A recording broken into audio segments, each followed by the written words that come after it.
What's up guys? Welcome back to the channel Hand Waving. Your friend Naruto Addict 2.0 is here again with a brand new Naruto fanfic that's going to change everything. A story where Naruto is betrayed and banished. But destiny has bigger plans for him. From exile to emperor, this is the journey of power, strategy, and love. Today's fanfic is titled, What If Naruto Became an Emperor and Claimed Hinata, Hanabi, and an Uchiha Princess? Part 1. Autumn had settled into the lands of the elemental nations, and yellow and red leaves were falling down within the Senju compounds, having dried out of life.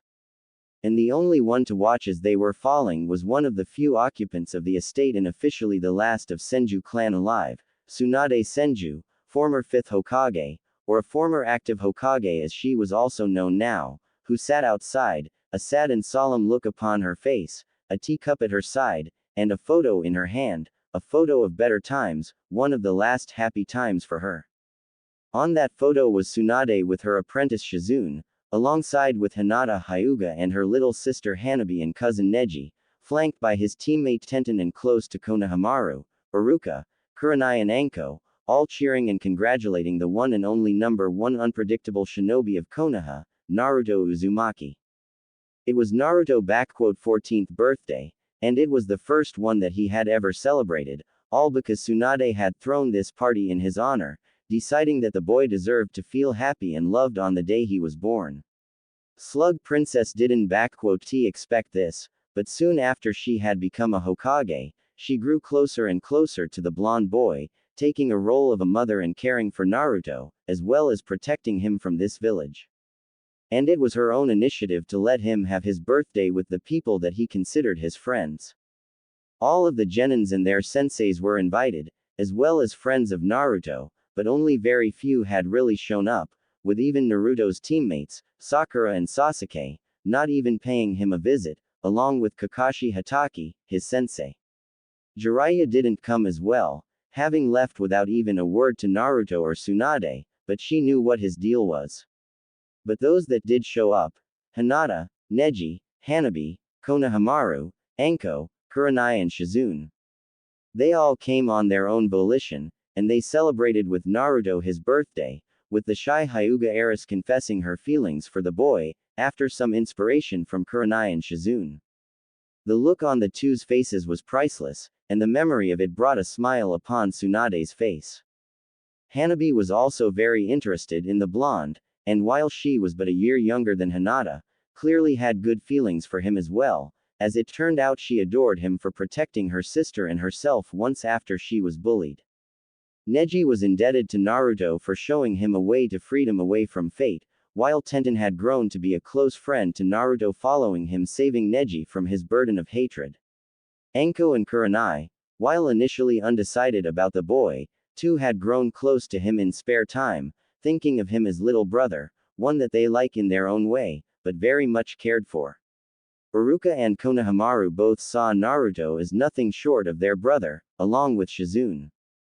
It was truly a great day for Naruto, who had even let down his mask of happiness and showed his tormented, broken and vulnerable self, as he cried out of happiness for this genuine act of kindness.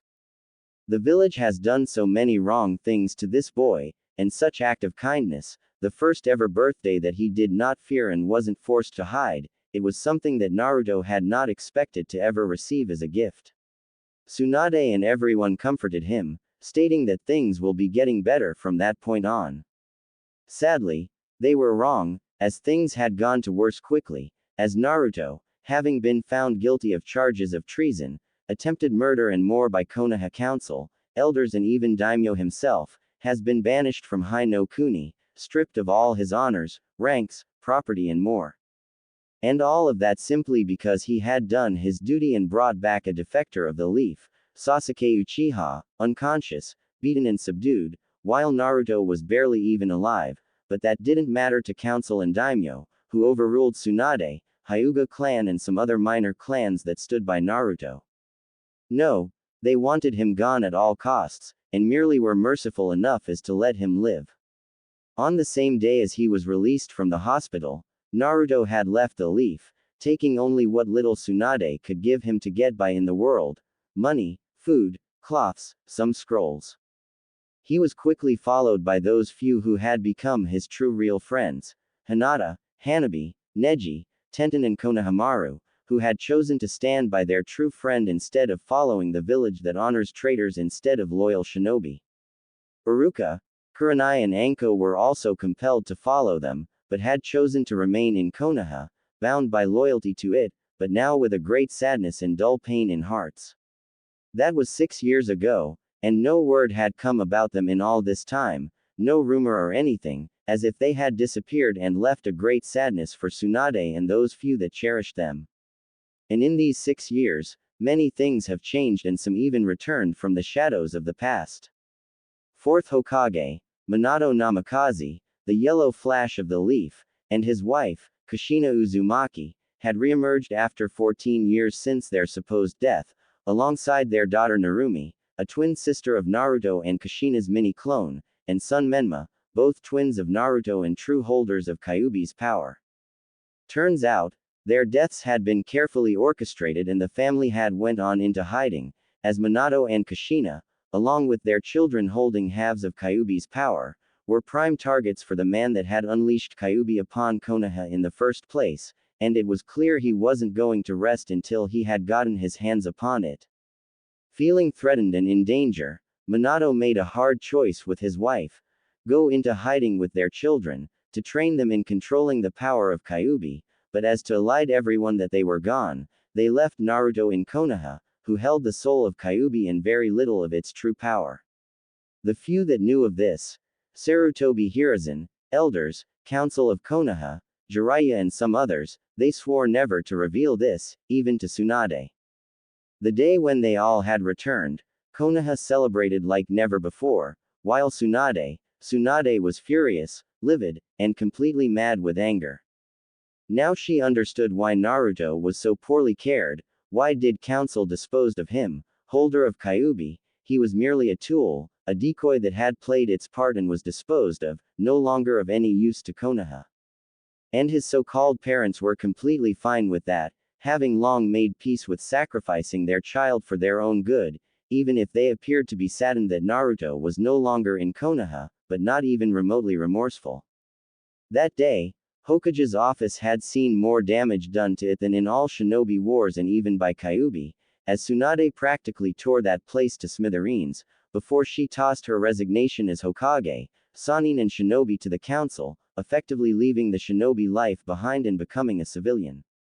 Jiraiya, Kushina and Minato tried to stop her, but their efforts were null, as Tsunade had set her mind and wouldn't budge, and Minato had accepted her resignation, along with the office of Hokage.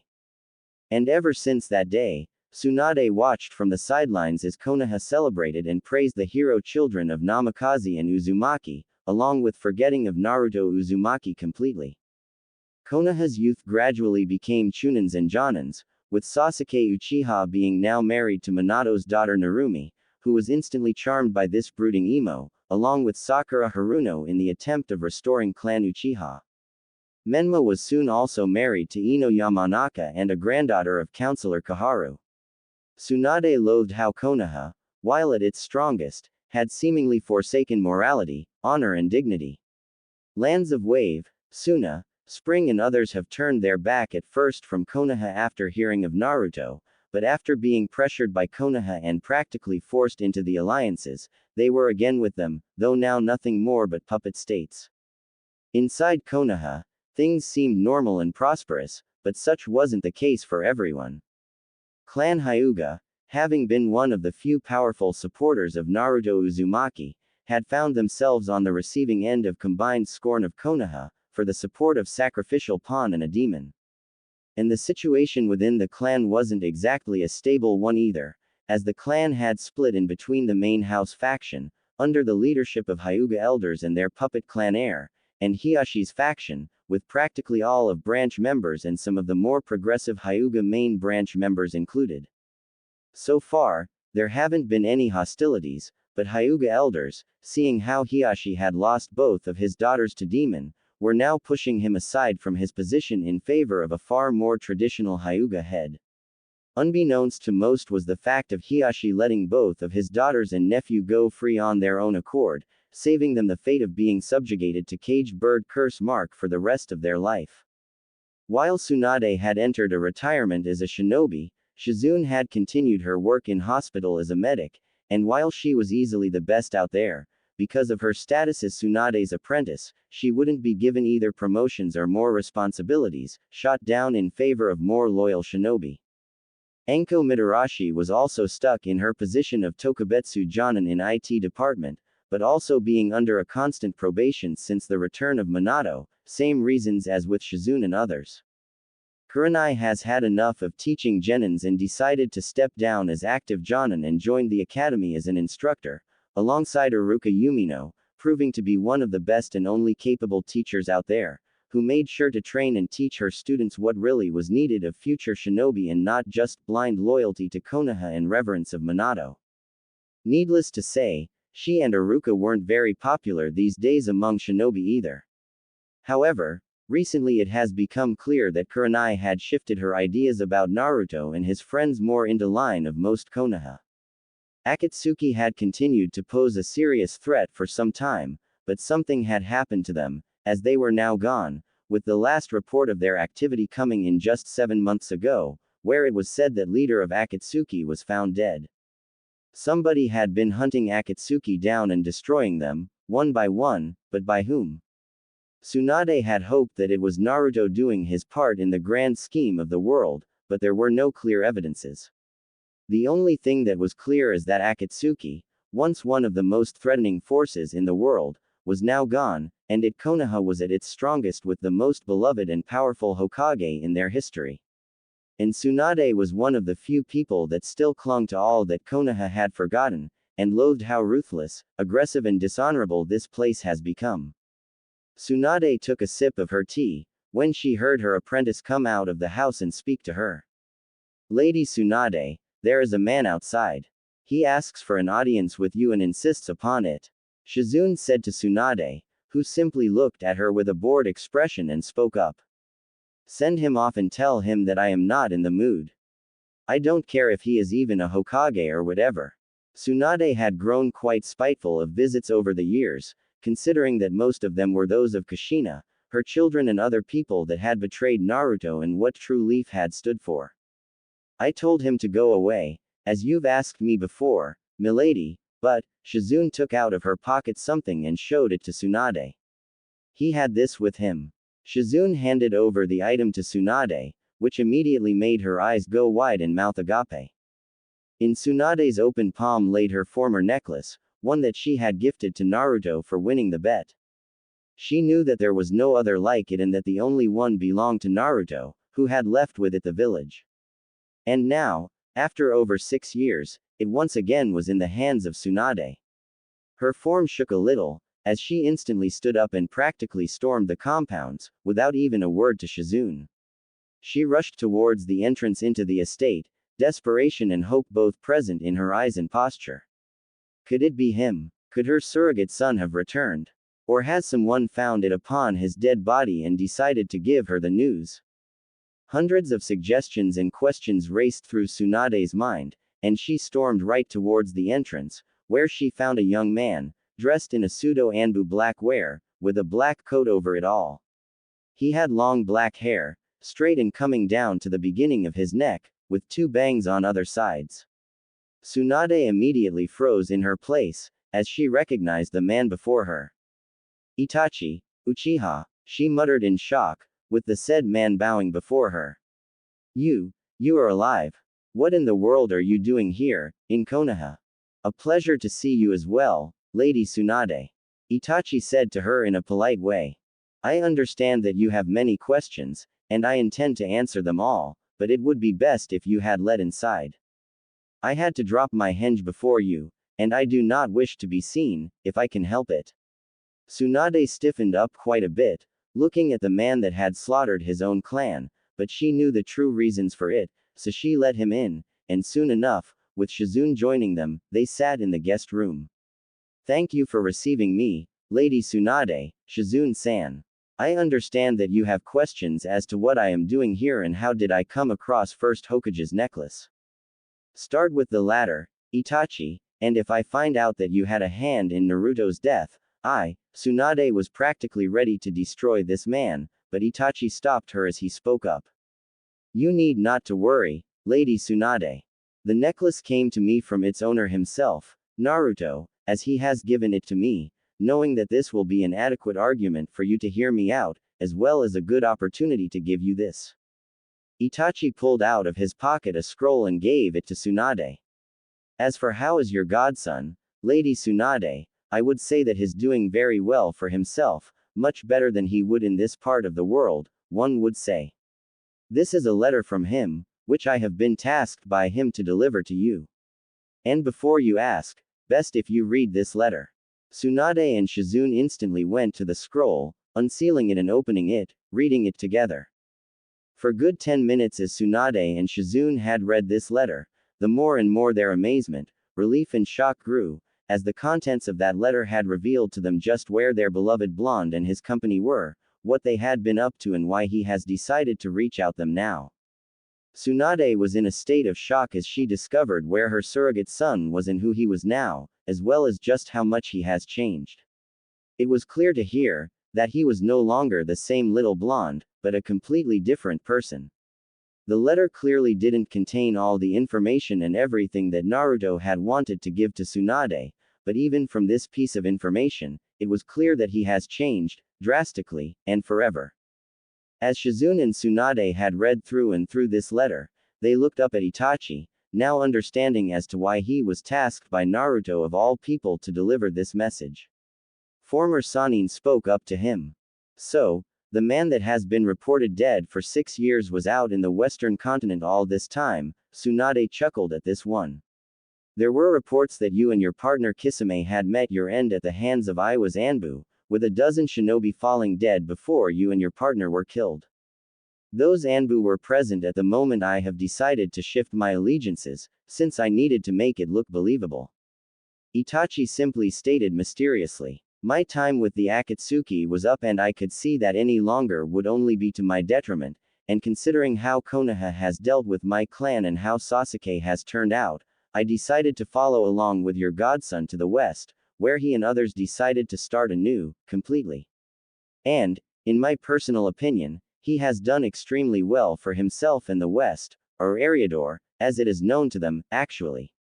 I'll say, Tsunade said in a bit of shocked voice, reeling with all the new information she and Shizune had learned. All this time, all these years, I had thought that he was somewhere out there, alive. I knew in my heart of hearts, but I didn't expect that he would end up out there in the west, the place that even Rakudo Sennin hadn't dared to venture to. They say that place is a completely different world to elemental nations, and that people there do not even hold chakra there or that monsters populate it. Many of stories are exaggerated to the point of absurdity, while many others hold only bits of truth. But a complete truth, the truth of that place is that Eriador is at least 7 times the size of this continent, and that it is populated by many, many peoples, and not just humans. That piqued the interest of Tsunade and Shizune when Itachi spoke of it. I once thought that world was still a very much unexplored place, but when I and others had gotten there, I understood just how right I truly was. Eriador is the land that is as alien and foreign from elemental nations as it was once hostile and violent. I am sure that you remember that the age of Sengoku had ended not even a century ago and how devastating it was. Yes, it had ravaged lands and countries in its wake, hundreds of clans battling each other just to see who is stronger. Tsunade had stated, and this Eriador is no different. Was, until a year ago that is. Itachi simply said to Tsunade, who nodded to him. Only the scale was much, much greater and numbers were not in hundreds, but coming close to hundreds of thousands at times, with whole nations, kingdoms, even races battling each other, for over 700 years, after the First Empire broke apart. When we first arrived there, it seemed like better would be to simply return, but Naruto, he truly is the most unpredictable man on the face of the world. Instead of fleeing, he stayed and did something that nobody had done before him. He united that land, founding what is now known as Second Numenor Empire there, with himself as its emperor and lord protector of races populating it. But, with the size of that continent and possible numbers of shinobi, how in the world could Naruto do all of it? Shizune simply couldn't understand it, with Itachi smiling a little to her. Shizune-san, did I say that there were shinobi out there? Itachi said to her, with Shizune looking shocked, along with Tsunade. In that land, the only shinobi that you could find there, are that had long fled there from our continent, or those that now serve Emperor as his secret, shadow defenders. There are no samurai either, not like ours. Things are completely and utterly different out in Eriador, and as for how Naruto has managed to do it all, he merely did what he always did best: rally the people, inspire and give them hope for better, show them that there is a better way of life. He casted aside such things as nationality, race, kingdom or nation, introducing a simple, yet powerful and mighty concept, a rally call for all, one Eriador. One Numenor, one nation for all, equal and just. I can assure, it had taken a great deal of persuasion, trials and tribulations, but with each battle fought and won, king, count, tyrant and more slain and surrendered, with each new ally, those words became the echoing soul of new empire. An empire, to which the emperor now wishes to welcome you, Lady Tsunade and Shizune-san, as well as a few others, those that have given him hope for the better tomorrow. Tsunade and Shizune looked shocked at Itachi, who merely smiled to them. He is well aware of what has been going on in this part of the world, and he offers you too, as well as Anko Mitarashi, Uruka Yumino, Hiyashi Hyuga, along with his clansmen a place within the empire, as well as completing whatever conditions you may have for the living in there. As you may understand, being the sovereign of an empire as vast as his, he is capable of quite much. Tsunade and Shizune exchanged the looks, thinking about it all for a few minutes and trying to decide whether they would be willing to venture out into this unknown or not. They both knew that here in Konoha, there wasn't much that held them here, as they were now, as well as those three outcasts in this glorious Konoha, one that had sacrificed its morals and honor for power and wealth. A place that honored traitors and cowards over heroes, truly, the Konoha that Tsunade and Shizune once knew is dead and out there in Eriador. Maybe. Tell me, what are Naruto's overall objectives with this continent and Konoha, Itachi? Tsunade asked of him, with Itachi simply answering to her. I am not completely aware of his intentions, not in details, but from what I know, he wants to establish peaceful and trading relations with several of countries out here, along with establishing a trading company for intercontinental trade. He wishes to establish a connection between West and East, but he does not want war with either of nations, nor will he permit for anything that poses a threat to Numenor Empire to exist. Itachi stated with strength, with Tsunade raising an eyebrow at this one. Such was the fate of Akatsuki, once he had found out from me of their plans and objectives. His Imperial Majesty has tasked me and a few others to dispose of the Akatsuki before they were able to make their move. Given the fact that his spy network is most impressive, my intimate knowledge with how Akatsuki operate, their members and the level of skill and power of me and my companions, such task was relatively easy to accomplish, but crucial nonetheless. Though pain did prove to be quite the challenge, he was still defeated nonetheless. So then, the Akatsuki are really gone, huh? And the one responsible for it was my favorite little blonde. Tsunade smiled at this one. If Minato and Kushina ever find out that the sacrifice they had left here now holds so much power as to simply destroy a group of S-rank nuke nins, and what of Konoha in particular, and does he know of his parents and siblings? He is well aware of them all, not that he is too pleased with this development and how he has been sacrificed in favor of his sister and brother. By the sound of it, Itachi wasn't too thrilled with this development either. Hai no Kuni he considers to be not as worthy of attention as some others, though he does intend to open a trading office in here as well, while Konoha, in his opinion, is too small of a place to give a thought to. Considering that he rules an empire that is at least 8 times the size of Hai no Kuni and has to deal with threats from both north and southeast to his empire, he simply finds no time to spare a thought to a place whose size is comparable to that of a small city in his empire. However, in my personal opinion, he won't be making any alliances and friends in here, considering the reports about Konoha's recent aggressive and expansionistic tendencies. Reports about Konoha's political and militaristic subjugations of Wind, Spring, Wave and Tea are quite unsettling to say the least. Even though Numenor and elemental nations are separated by more than 370 miles of ocean, Naruto, as a leader of empire, wouldn't like to suddenly find an aggressive and powerful force, bent on expansion through conquest and subjugation. He has enough concerns keeping him awake at nights as it is. I'll bet. Running a single village, a shinobi one at that, and running an empire the size of which is bigger than an entire continent, he must be drowning in paperwork alone. Tsunade let out a dry chuckle, with Itachi also chuckling to this one. Fine. Let's say that I agree, along with Shizune here and others. How are you going to get us out of Konoha and into your empire unnoticed? Even more, how will we even get out of Konoha, as the matter of a fact? Do not worry about that detail, Lady Tsunade. As I have said earlier, Eriador is worlds different from elemental nations.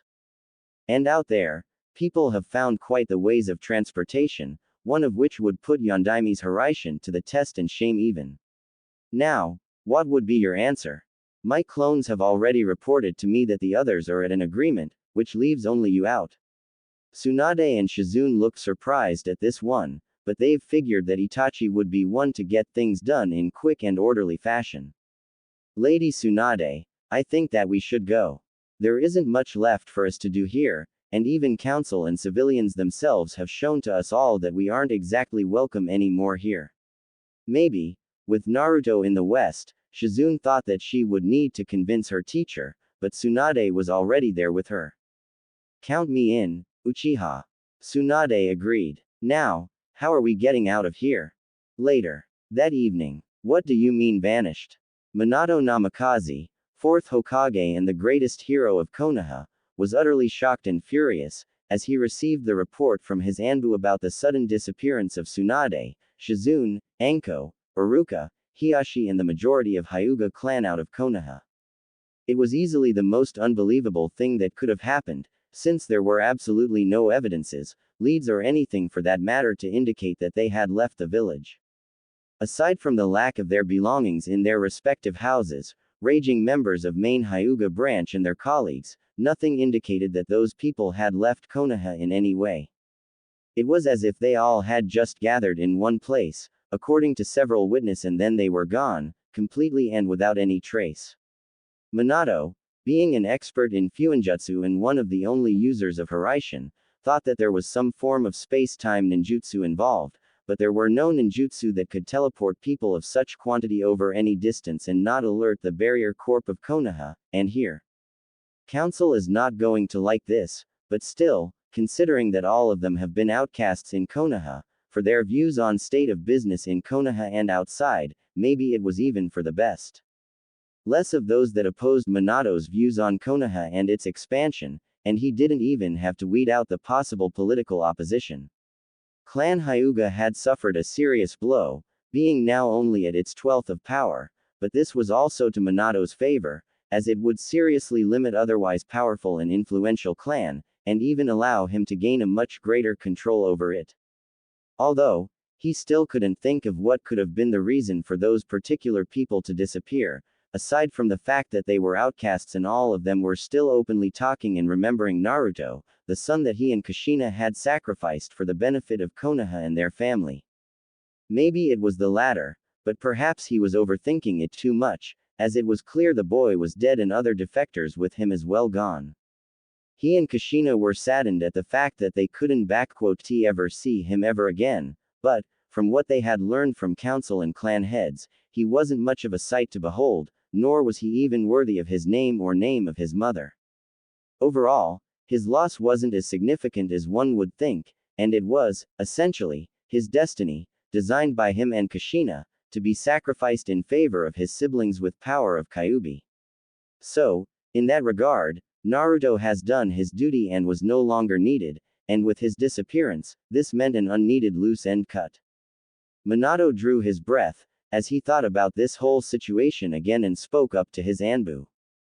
Triple the security around Konoha, alert all of our outposts and checkpoints, as well as alert all our teams out there. Send out search teams outside and check their houses again, find anything on where they could have gone out. Anbu Black Ops nodded and disappeared instantly, with Minato letting out a sigh. Well, color me impressed. Jiraiya snorted, drawing the attention of Minato. Every single person that just wouldn't let go of Naruto and be objecting to the policy of Konoha is gone. You sure you hadn't a hand in it, kid? You know as well as I do that I had nothing to do with this, sensei, but still, to be able to get out of our village like that, simply vanish in such large quantity from Senju compounds, is something that not even Hiraishin wouldn't be able to accomplish. Have you found anything there? Minato asked of him, with Jiraiya shaking his head at this one. Nope, not a single clue or anything. All I know is that before their disappearance, Hiashi received a visitor, but nobody knows who that was and there was no luck in finding him either. All that we have is that everyone who wasn't on board with you and the rest of Konoha are gone, poof and nothing. Jiraiya simply stated to Minato. And as for Akatsuki, then I can only confirm what everyone is thinking. They are gone, dead and killed by someone who had hunted them down. Some of my sources pointed out that some men and women were searching for them, but nothing too surprising here, considering that pretty much everyone hated them for one reason or another. If anything, it would seem that threats to both Narumi and Menma are gone, as well as other Jinchuriki. And it doesn't seem to be the work of any other hidden villages. I'll keep an eye out if something comes up, but other than that, I would say that Konoha is in the best position ever. Yes, it seems that way. Minato agreed. Now all that we need to do is keep the hold over other lands and get rid of Orochimaru for good. By the way, how are things with Kiri? Any progress? Not much has changed there, kid, but it does seem like rebels are going to win for sure. Jiraiya stated to Minato, who nodded to him. Perhaps, now's the best time to expand the will of fire upon the Mizu no Kuni. Maybe, thought it would be best to first consult Daimyo and inform him of this window of opportunity. Plus give him time to select a proper candidate for the position of Mizu Daimyo. Minato chuckled a little, standing up and looking out at Konoha from the window. Looks like the prophecy is sure to come true soon enough. Eternal peace under Konoha's rule, with Menma's and Narumi's children to live in there and rule it. Yeah, kid, it sure is going to come sooner than later. Well, I'll be off now. Time to see what nice material I can get in hot springs. And with that, Jiraiya had disappeared from the office, leaving Minato to his own thoughts. First, second and third Hokage, I hope that you are watching over me and Konoha right now. Soon enough, the will of fire will become dominant in the elemental nations, and once all that had defied it have embraced it, nothing will stop the shinobi from truly taking over the control and command of a unified land. A single nation under a single cage, without any daimyo to pull the strings, a true peace. Minato smiled to this thought, the thought of a world where shinobi were truly in power, with will of fire connecting them all together. It will be a glorious sight to behold once it came to fruition. 4 years later. The Sea Rider. Southern shores of Second Numenor Empire. 4 years have passed since the day when all of Minato's opposition has vanished from Konoha and elemental nations, and these 4 years have seen the rise in power of Konoha, but also a sudden unification of old enemies of theirs. With Hai no Kuni's intervention in Kiri's civil war and into internal affairs of Mizu, a new, pro-Konoha government, Mizukage daimyo were placed there, ensuring a new ally and subjugation of otherwise unstable region. Another step towards the grand peace has been made, but after that, the other nations have recognized the threat that Hai no Kuni and Konoha now posed. This has prompted Iwa and Kumo to unite again in the alliance, with many of the smaller nations coming together with them, with Stone, Rain and several others openly integrating themselves into the bigger nations for protection. With Wind and Water being effectively puppets of fire, daimyos of Earth and Lightning understood the threat and allied themselves, along with Odo no Kuni and Odogakure, still led by Orochimaru, who was now a lesser evil and threat, when opposed to aggressive and powerful Konoha and its fourth Hokage. It was clear to everyone that a new great shinobi war wasn't far away, and it could risk becoming the biggest one yet, with tens of thousands dying this time, possibly even hundreds of thousands. And everyone was preparing for it, but nobody was ready to throw the first punch. And as if the stroke of fate itself, a great famine had hit the elemental nations, sweeping through the countries and leaving entire nations without food and starving, lasting for 2 years. Especially badly were hit the countries of Northern Alliance, the union between Odo, Kumo and Iowa, with famine, plagues and illnesses taking the lives of over 1/6 of populations in each country, including invaluable shinobi forces.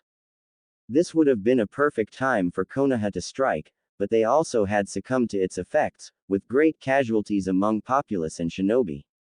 Suno was especially badly hit, with 1/4 of its population dying and Land of Wind practically becoming desolate and filled with corpses of dead. Kiri and Mizu were hit lesser than most, but because of Konoha confiscating the resources and food from there, casualties were still extremely high from food shortages and lack of resources. Konoha may have not declared war, but it took many resources from nations that needed it to sustain itself, leading it to suffer less than others combined. This had only intensified the hatred for Konoha in all of elemental nations, as Hai no Kuni now was starting to become a major global threat to peace.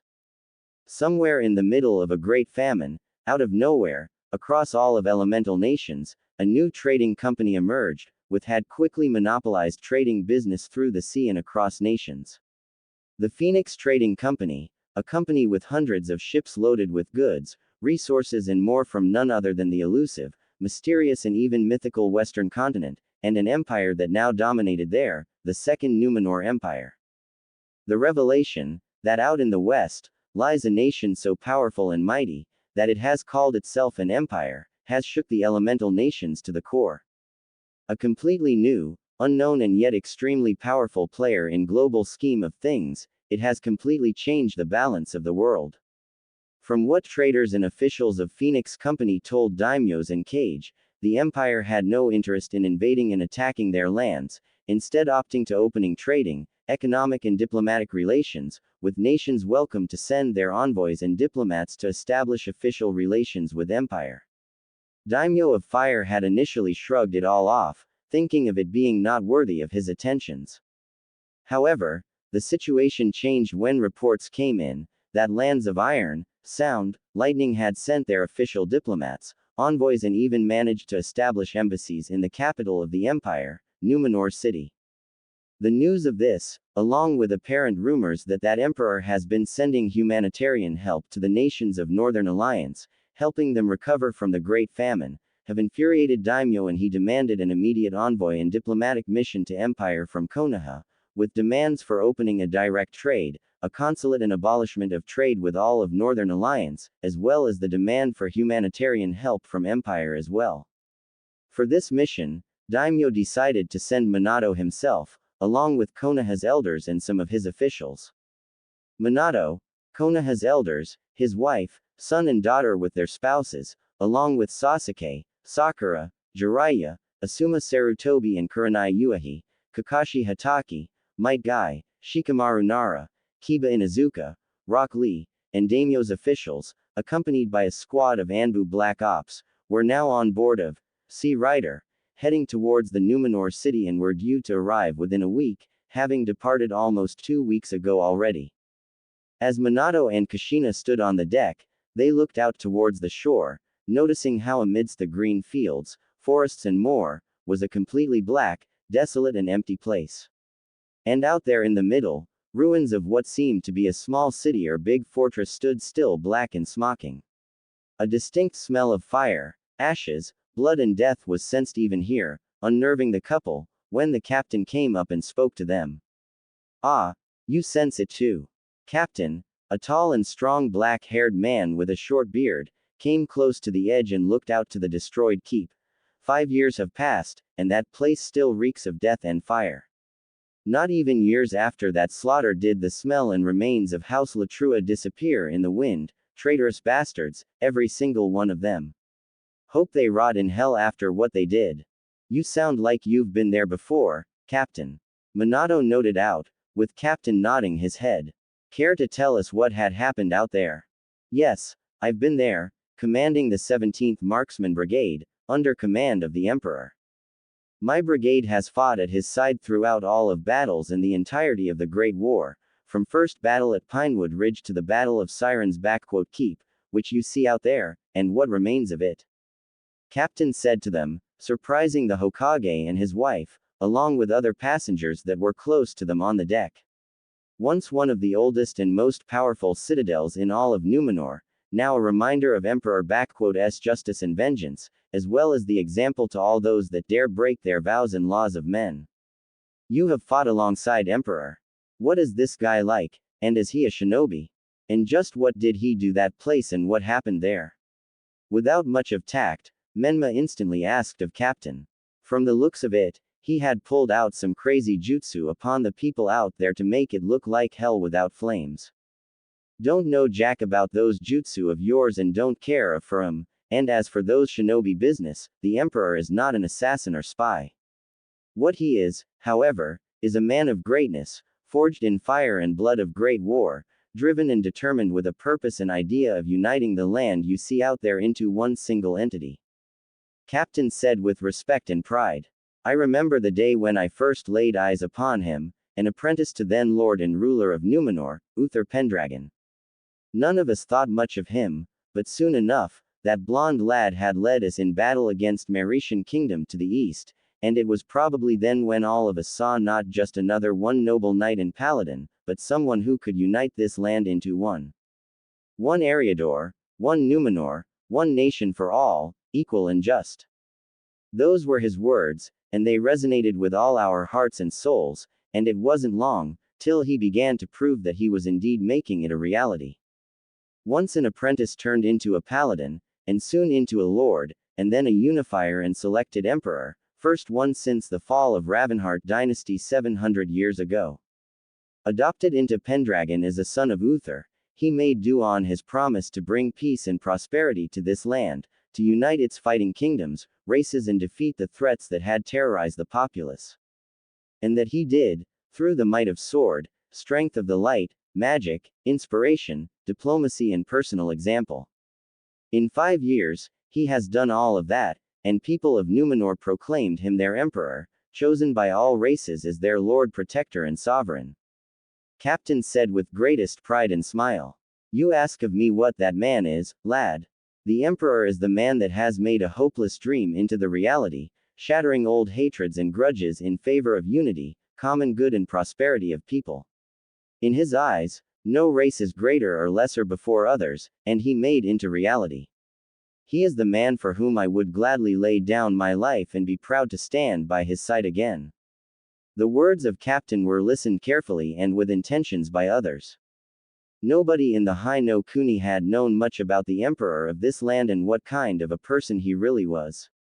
However, from the way this man spoke, with respect, honor and pride present in his voice, it was clear as day that the emperor was someone who held utmost loyalty of his people. A powerful warrior and paladin, whatever that meant, as well as a military and political genius, to have been able to unite this enormous land under his rule, if Konoha were to secure not just a trading treaty, but an alliance with him, get his armies and fleets for themselves, then elemental nations would fall without any chance before Minato and Konoha. How old would this emperor actually be, if you do not mind telling us? Koharu asked of him. From what we heard, he is pretty young, younger than our daimyo and Hokage. And what had actually happened there?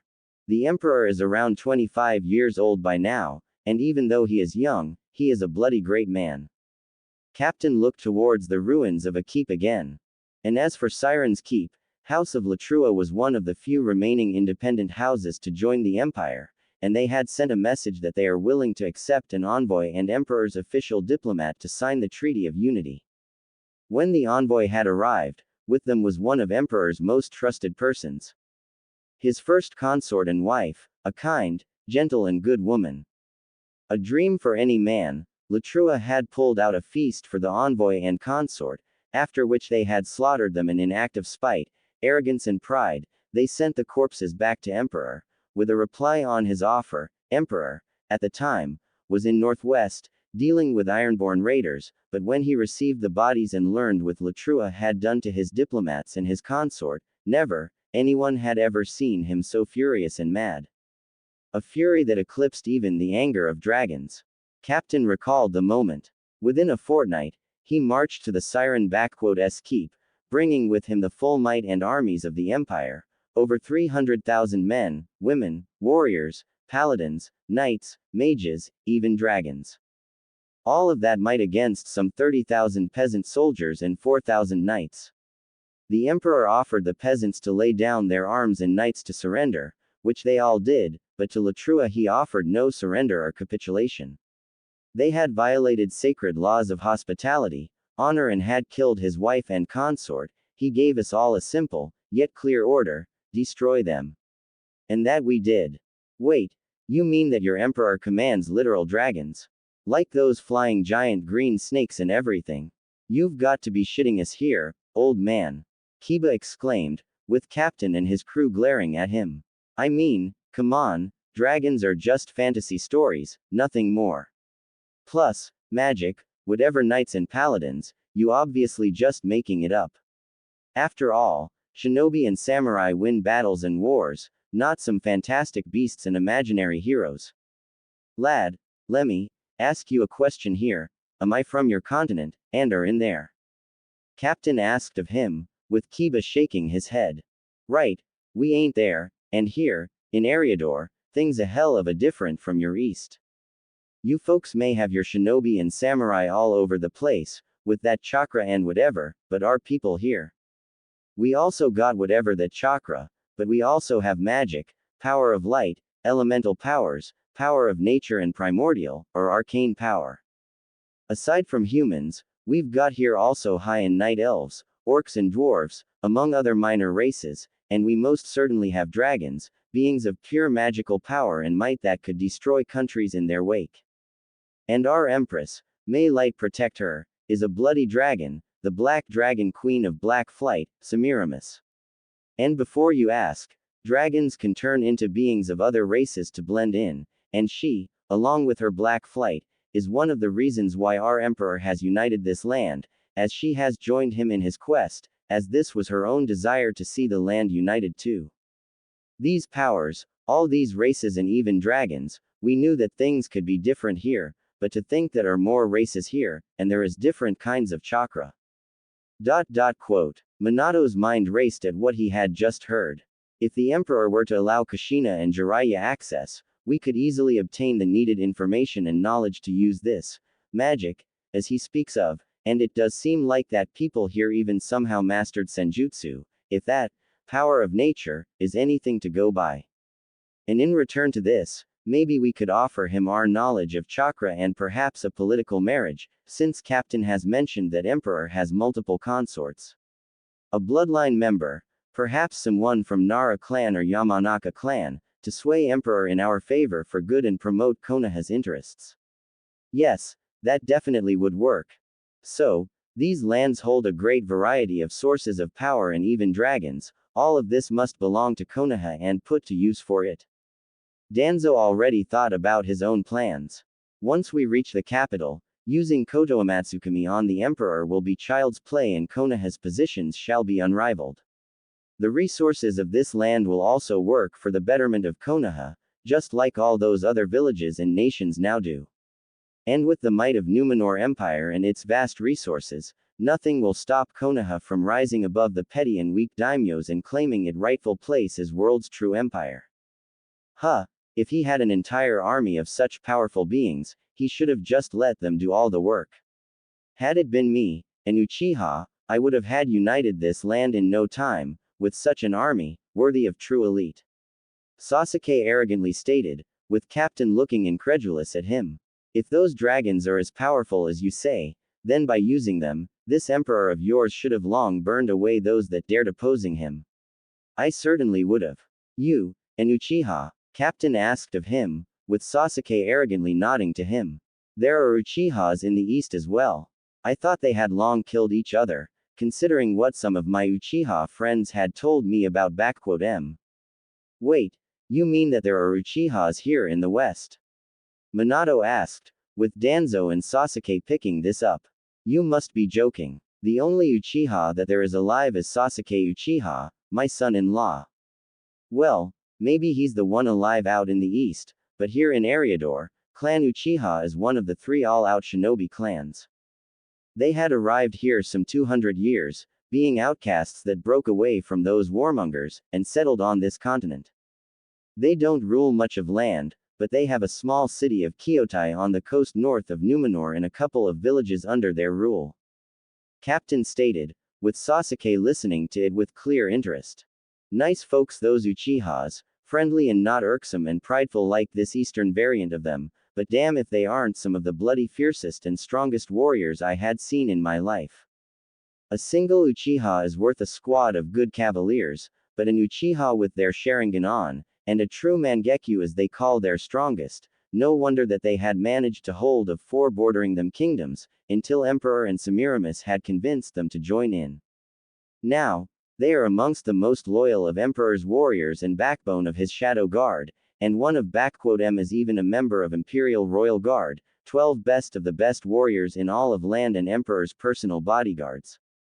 An Uchiha clan out here, and ruling over a city and villages, they must be those forsaken traitors that had been exiled in Sengoku period. Sasuke recalled with arrogance. No matter, those weaklings are no true Uchiha elite like I am, but even so, they may be useful. They must be reminded who is their true leader and whom they must serve. Sasuke already was picturing himself a loyal and obedient army of Sharingan users, with him in the lead, as he spoke up. Those Uchihas you speak of are but a filth and dirt, when compared to the true elite like me, man. They had been exiled so that they may not weaken my clan with their fickleness and misery. Uchihas out here in the west, and possibly with eternal Mangekyo Sharingan in great numbers, such power must belong in Konoha, not some backwater empire like that. Perhaps it is time for the stray dogs to return home. Danzo thought to himself, already making plans on using these new Uchihas for himself. You know, lad, I've seen M in battle, and I can tell that even one without a Sharingan, LL tear you a new one, and their head, Makoto Uchiha, is amongst the most powerful men in Eriador, known as Wraith of Numenor. Even Emperor himself hasn't been able to defeat him in a duel, and that man has defeated some of the strongest creatures and people I know of. Captain said with disdain to Sasuke, who only seemed to be getting more arrogant by the minute. And as for that keep, that was the only time Emperor had unleashed dragons in open battle, since before they only were protecting borders of their own nesting places in Numenor, but here, Semiramis herself led the attack and she along with 10 more dragons had burned to the ground that keep, with the entire house of nobles in there. After it was over, Emperor ordered to burn the land that belonged to those people, salted and drain the wells, rivers and lakes out there as well, with all the forest being cut down. This was as how he dealt with traitors and those that dared to betray his trust. Captain turned to the stunned public. The Emperor may wish and do only best for Numenor and all its people and races, but that doesn't mean he is weak or indecisive. Betray his trust, hurt those that he cares for, or threaten the people of his land, and nothing will stop him from making those that dared to do it pay with their lives. Keep that in mind, Konoha people, since he has long heard of you and knows what and who you are to him. From the way this guy speaks, sounds to me like those dragons are pretty much like Biju, but only far more numerous and intelligent, and they're strongest as the Empress. If they were capable of leveling that place uninhabitable in number just 11 dragons, and there are possibly more of them, then it is obvious that angering Emperor is the last thing to do. Shikamaru has made conclusions in his mind about it all. Still, a separate Uchiha clan out here, with their own lands and serving to Emperor, Sasuke will no doubt try to show off his authority to them, and Hokage might even try convincing them to return to Konoha, but I highly doubt that they'll want to go back to elemental nations at this point. After all, here they have like a small country of their own, and there, man, even though this is troublesome, come to think of it, the noble clans of Konoha aren't even half as revered and politically powerful as the noble clans in capital, makes you wonder of a few things. Uchiha clan of the West, and possibly with members holding Mangekyo Sharingan, I recall reading of exiles from Uchiha clan that disappeared, but now it seems they've been doing quite well for themselves here. With the Sasuke now the only Uchiha in Konoha, convincing even a portion of these Uchihas of West to come home to Konoha could prove to be another turning point in Konoha's path to victory. Minato was already seeing an opportunity of having more Uchihas in Konoha, fighting for the will of fire. You've said that Uchihas were one of the shinobi clans out there, what are the other two? Council Homura asked of Captain. Oh, the other two. Well, the second one is Uzumaki clan, who are situated on Isle of Kai, northwest of here and close to Kyoto. Kushina widened her eyes at this one, as did others. And the other one had arrived here just some 4 years or so, the Hyuga clan, situated in Numor city directly. Those Uzumaki fellas are pretty hot-headed, but also real tough and sturdy, plus loyal to a fault, being out from the east, having fled it after they were betrayed by their allies and having settled close to Uchihas, and nowadays those two clans are pretty much inseparable. My dear wife Rinko is actually one of them and she works in Ministry of Trade and Exchange. They were actually among the first to join the emperor and his cause, apparently recognizing him as one of their own or something. That's impossible. My clan, the Uzumaki clan, it was destroyed during the war. I saw how the island of Whirlpool burned from the ship I stood on. Kushina shouted out at Captain, who shrugs it off. Rinko did tell me that lots of her clan mates died during the attack on her original home, but about half of clan made it out here and settled in close to Uchihas. Captain simply states to Kushina and others. You can ask the head of Uzumaki clan and a wife to Makoto Uchiha, Kaoru Uzumaki about it all. She is also in Numenor, representing it there. Kushina stiffened up when she heard that name. Kaoru, my little sister. Kushina was in shock at hearing this name. Who knows, maybe. All I know is that Uzumaki and Uchiha clans were among the first to sign up and join the emperor and I'm damn proud of having fought side by side with them lot. Captain said with respect towards them. And as for those Hyuga clan. The Uzumaki clan is out here, and the Hyuga clan too. Exclamation mark quote. Minato was in shock mentally. Those Hyugas, could they be the ones that had disappeared from Konoha 4 years ago? If so, would that mean that Emperor had a hand in their arrival here, but if so, what would he gain from them, and why and how would he be able to do it, being thousands of miles away from Konoha? I'll have to find out about it, but more importantly, if those really are the Uzumaki from elemental nations, then they would most certainly would like to go back their home, and with Konoha's protection, they wouldn't want to say no to this. Plus, they weren't here as long as Uchihas, so not much of roots have taken place here, and there ought to be those that remember Kushina as the heiress to clan, and she could effectively take control. And if we are lucky, the Uchihas will follow, since they are so close to each other as it seems. Emperor wouldn't have much saying in the internal matters of clan, so there is that. This is going to be a very fruitful embassy. The Hyuga clan is a clan of Konoha, and those must be the deserters and traitors that fled it years ago. Koharu spat at the mention of them. The emperor will need to give those traitors back to Konoha, so that we may punish them, or else I might just throw you lot out in the ocean for sharks and nagas to feed upon. Captain was deadly serious, as he and his crewmates were all loyal to their sovereign, surprising Konoha delegates. The Emperor T bound to you, Konoha people, and as sure as hell ain't obligated to do anything, and if I hear even a word of threat towards I am and his family, you can bet your asses will be out of my ship in no time. Trust me, I and my men here, we all served and fought alongside him, and we will fight and protect him even in peace. In confirmation to the captain's words, people rallied closer to him, standing near him and in clear readiness to execute his order to throw these people off their ship. Of course, we understand, and apologies for our rashness. We are just surprised that one of Konoha's clans would end up all the way in here. That is all. Minato had tried to defuse the situation, with Captain simply answering it. Don't know much, but rumor has it that those Hyuga clan weren't very much welcomed in your lands, so Emperor offered them and a few other people place in here. The council and Hokage were surprised to hear of it. From what I know, Clan Hyuga have been more or less integrating into police force of Numenor, but most of them some that are into trade, farming and diplomacy, with their heiress, Lady Hanabi Pendragon, being Emperor's consort and head of foreign affairs and diplomatic relations. Ah, if only Lady Hinata could vase seen her sister now, when the name of Hanabi came up, and then one of Hinata, everyone's eyes went wide and shocked, for it meant that they, and possibly Naruto could have survived here. Hanabi Hyuga is alive, and she's even a consort to Emperor. Wait, what was it about her sister Hinata just now? Did she like those other friends of the fox demon die out here, or did they make here all? Sakura asked of Captain, who glared at the Pinkett. You better watch your mouth, girlie, Captain simply said to her. The fox demon and his friends, as you call 'em, are nothing short of legends and heroes of our empire. Each and every one of 'em have made sure to bring order and stability upon this land, standing as Emperor's closest allies and friends, and all but one had lived through it all.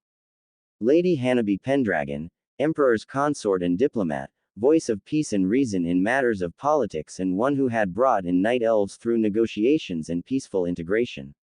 She is Emperor's voice, and nobles, elves, even orcs respect her wisdom and shrewd mind on things. Gabriel Windrunner, or as he called himself Konohamaru and whatever else, adopted brother to Emperor and his closest friend, Emperor's hand and one of two most trusted and powerful, after Emperor and Empress, people in Empire, his will-bearer and closest of advisors.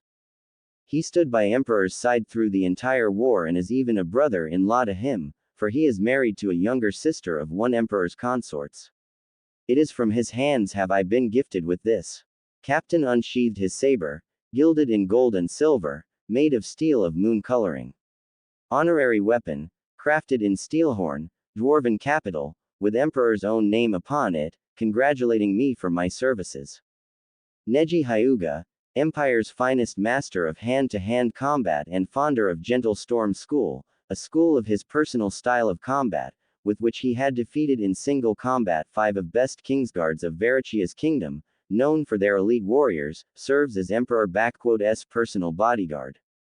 Lady Tenten Hyuga, wife to Neji Hyuga and Empress personal guard and mistress of 100 weapons, who single-handedly dealt a killing blow to a chieftain of Aben Axe orcs, stands as Empress personal guard. And then, Captain let out a saddened sigh, as he looked out at the burned grounds. Then there was Lady Hinata Hyuga, gentle and kind lady, who believed in peace and unity even more than Emperor at times. She was a warrior, but she was able to stop wars with just words and gentle grace, and Latrua had spitted on it all, when they butchered her with such cruelty and savagery, that when her body was brought to the Emperor, the keep we stayed in had shook at the cries of rage and anguish. The only time when anyone had seen Emperor so defeated and weak was at that day. Lady Hinata was loved by all of us, elves, dragons, dwarves, soldiers, peasants, nobles, you name it. But none loved her more than Emperor, for what Latrua had done to her, he made them pay, every single one of them. Captain again turned to the people around him and spoke up. Before ya all ask, everyone in here and there on continent have heard their tale and how they left the east, alongside the so-called fox demon you call him. So a word of advice. You try and insult them or the man they followed, be ready to pay with your lives for this. They are legends, heroes, and have earned the love of this land and its people, and none more so than Naruto Uzumaki. Captain saw deep surprise upon the faces of Konoha shinobi and counselors at a mention of this name. I think I'm done talking. Time to check up on the maps. Wait, just tell us, is our son, I mean Naruto, okay? Kushina asked of him, with Narumi and Menma, who didn't even consider their long-lost sibling for a brother, wondered why she even bothered. You speak so highly of his friends, but what of him? Him, oh, he is well, I assure you, and he has played the most crucial role in all of this. Without him, there wouldn't be an emperor or the empire to begin with. Don't worry, sure when you get in capital, you'll get to see him and you'll learn what he has been up to. Captain simply stated in a mysterious manner, returning to his quarters, while everyone had their own thoughts about it all. Naruto is still alive, and it appears like he is Emperor's most trusted man, alongside Hiruzen's grandson, or however he calls himself.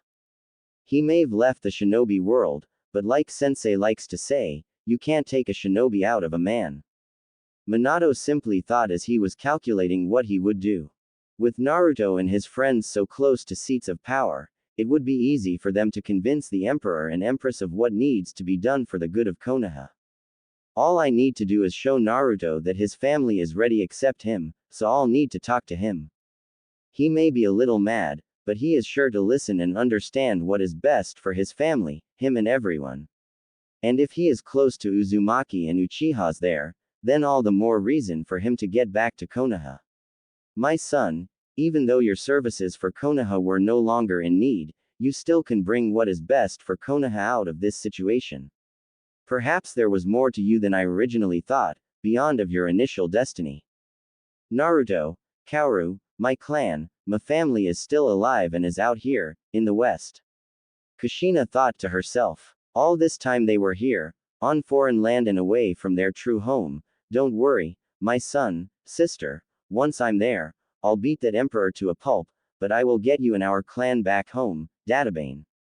So the Dobi is still alive and is close to that weakling of an emperor. Figures that losers will stick together. But all this talk about Uchiha is here in the west and the empress. She must be very powerful for a dragon, and to command my clan into battle. Perhaps if I show her the true power of an elite Uchiha, she'll see that her weak husband is worthless and I'll have myself not just a powerful matriarch of Uchiha clan, but a full empire to rule, and not be a husband to these two bitches, Sasuke thought to himself evilly. So, Naruto is actually an empire, and seems to have been contributing a lot to its creation. Looks like the lessons he has learned from me did get him far, though it is a shame that he had abandoned, apparently, shinobi way. Oh well, Kakashi thought to himself about Naruto, before he went to his book. That Gaki is still kicking, and is close to the imperial family. Oh ho, I think I just find my own new goldmine for my next book. If the rumors among men are true about the beauty of the consorts and empress, I'm sure he has missed me, and if I promise to patch things with Minato and Kushina, he'll do anything I ask for it, no doubt. Jiraiya already had a perverted smile upon his face and thoughts racing through his skull. Konohamaru, you've probably grown so much over these years, and to become an aide and right-hand man to Emperor. Your parents would be proud of you, but to change your name and your family name, did you hate us all so much that you would do all this? Foolish boy, it was all done for the betterment of Konoha, and you've turned your back to it all, even smirching yourself with this name Gabriel. I hope I get to see what you have become, Maru, and tell you, how much you've dishonored yourself with all this. Asuma, with a mix of sadness, fury and anger, thought to himself, as he planned to teach his nephew a lesson of loyalty once he saw him. Hinata, I had hoped that we would again meet, so that I could embrace, but, I am sorry I wasn't there for you, my girl. And I hope that the Emperor had loved with all his heart, not like that idiot Naruto Uzumaki. Kurenai thought with sadness when she heard of her apprentice's death. Neji, Tenten, it shames me as your teammate that your fires of youth have left our youthful village, but, now that I know how high you risen, I shall prove to you that I have not been falling back and that my flames of youth remain the strongest as always. You just wait when I prove it to you in a spar, with Guy Sensei at our side again. Rock Lee was already having his flames on in his eyes.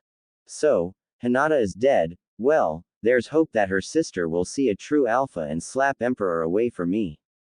Kiba, thinking with his nether regions over his head, quickly forgot of Hinata in hope of getting to himself her younger sister. So, Hokage's son has survived and is here as well. Apparently there is more to that brat than what we thought. Well, from his position, he and others will be able to aid Konoha through swaying the Emperor. Time to remind them of their place in this world. Elders thought to themselves, as the ship carried their procession towards the capital of Numenor Empire. 4 days later, Numenor City. A glorious and monumental sight of a great and might city, surrounded thick white walls, large enough for 2 wagons to stand side by side and ride, with walls as high as some of the mountains, with towers reaching even higher. and they surrounded a giant city, brimming with white, gold, silver and more, with life brimming in there, heard even at ships still a couple of miles away. The size of Numenor city was astonishing, bigger than the capital of Hai no Kuni, possibly even larger than all of Konoha with its training grounds. All made of white stone, with gilded metals in it, and the roads into city seemed to be filled with travelers, civilians, travelers and more. Konoha delegation looked at it all with a mix of awe, shock and even envy. As the ship began to close onto harbor, Konoha delegation looked at two cliffs, walled up, and at the two fortresses, flanking the entrance in the harbor of the city. Manned, massive and standing proudly displaying the might of empire to all that wished to make an entrance here. The distance between the two was probably less than half a kilometer in sea, but they still seemed very close and overlooked the seemingly tiny ship as it passed into the harbor. The Twin Lions Fortresses. Captain called the fortresses to Konoha's delegation. The on the left is the North Lion Fortress, and on the right is the South Lion Fortress. Imposing, ain't they? Each has a garrison of a brigade worth of men, and is armed with 80 cannons on each, all loaded, primed and waiting for whatever poor sod decides to escape or force his entrance into the harbor. About 40 of those dwarven killing machines are looking at us right now. Why would someone build such massive structures, if there are no catapults? And what are those cannons you speak of? Kushina asked of Captain, who looked at her, as if he was told the stupidest thing ever. What? Are they some kind of better catapults or something better than those archaic things? Well, they ain't catapults, but something really better and more powerful. I just need to remind myself that you are just the tourists here, that's all. Captain looked up at the North Lion Fortress, seeing a special signal over the battlements for him and his men. Okay. Hard to starboard, boys. Greg, lead us to first Royal Pierce. Captain gave out orders. Looks like Emperor has decided to honor you, Konoha. Of course he would. He is to meet the most powerful and prestigious people in his life. Koharu stated in a prideful manner, with Captain simply shaking his head at this one, as the ship was reaching the end of their destination. The first Royal Pierce resided the nearest to the Imperial Palace, a massive structure, a third citadel on the city, walled, with towers and a great massive castle standing proudly. The palace seemed as massive and imposing as it looked grandiose and great, being large enough to seemingly house all of Konoha inside with more than enough place for some additional guests. There apparently was a big garden close to it as well, as it overlooked the harbor, filled with trees, green and lush with flowers, a truly marvelous sight. As the ship was docking, Konoha's delegation saw that they were already being expected, as a group of men, dressed in steel plate armor from head to toe, armed with shields and spears, with a sword at their side. This seemed almost laughable to Shinobi, to see people dressed in so much steel, that they wouldn't be able to even move in it at all, much less run or fight. Sasuke even laughed openly at them and their attire, with Sakura, Kiba and Menma following the suit. In their mind, the only true warriors were Shinobi and only, so these people looked like barbarians to them and were nothing short of idiots, completely ignorant to the fact of complete cultural, philosophical and overall core differences between East and West. However, their attention was soon on someone else. Namely, three persons that stood behind the soldiers, who formed up into two lines and made a passage between them for the delegation. The first one was a young, beautiful woman, dressed in white and violet long, tight dress with the violet pattern on her skirts and waist. Her figurine was one that would leave men dazed for days, with impressive bust, shown through the cleavage of her dress, long beautiful neck, wide hips and beautiful face, adorned with a small silver tiara with sapphire adorning her forehead, complemented with long flowing black hair, with two bangs on each side, and pale Hyuga eyes. Next to her stood a tall, handsome man with brown short hair, blue eyes, strong masculine build, bearing resemblance to Asuma, though a distant one. His dress was one of a plated white and golden armor, made in a form of scales of a dragon, covering his shoulders, waist, arms and legs, with scale and chain mails in between the gaps. On his back rested a long great sword, with a golden hilt in form of a dragon's head. And next to him stood someone that ladies of Konoha instantly grew jealous with, adding her to the Hyuga standing near her. It was a young, very beautiful woman, with grace and unparalleled attractiveness. Dressed in leather and chainmail armor, with a tabard over her waist, she still drew in envious sights, as her face was without any defect, with unnaturally blue eyes, long, as if whiskers of a cat, brows, and long, pointy ears. She, as they all recalled from descriptions of Captain, was a high elf, and apparently a warrior, with 2 short swords on her hips and bow in her hand with arrows in a quiver. As Konoha's delegation disembarked and came close to the 3, they bowed lightly to them, before a Hyuga girl spoke to them. Lord Hokage, ambassadors, honorable guests from Konoha, their imperial majesties welcome you to Numenor City and our empire. I am Hanabi Pendragon, imperial head diplomat and ambassador, lady consort and their majesties' personal representative in foreign lands. Hanabi introduced herself with grace and respect, hiding away her personal feelings so well that none could tell. Allow me to introduce you Lord Gabriel Windrunner, Emperor's Hand and High Lord of Dundane, and his wife, Lady Verisa Windrunner, Ranger General of Dundane and Lady Commander of City Guard. Said persons nodded, with Asuma not managing to hold it in him and speak up. Lord Gabriel, is that how you call yourself these days, Konohamaru? Asuma spoke out with contempt, with Kurenai already trying to stop her husband from ending this diplomatic mission before it began. Abandoning your honorable name, our clan name, and even fornicating with some inhuman here, all after running away from what has been given to you, your parents, my father, and everyone in Konoha, they would be ashamed of you. Hello to you as well, Asuma. I hear that you and Kurenai have married and are with a child now. I wish you and your child the best of blessings.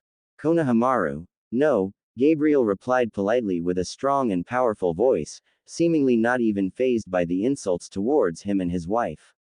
However, Asuma, do recall that you stand on a foreign land, and you just had the gall to insult not just an honorable woman, but a decorated war hero, one of the great heroines of Empire, and my wife.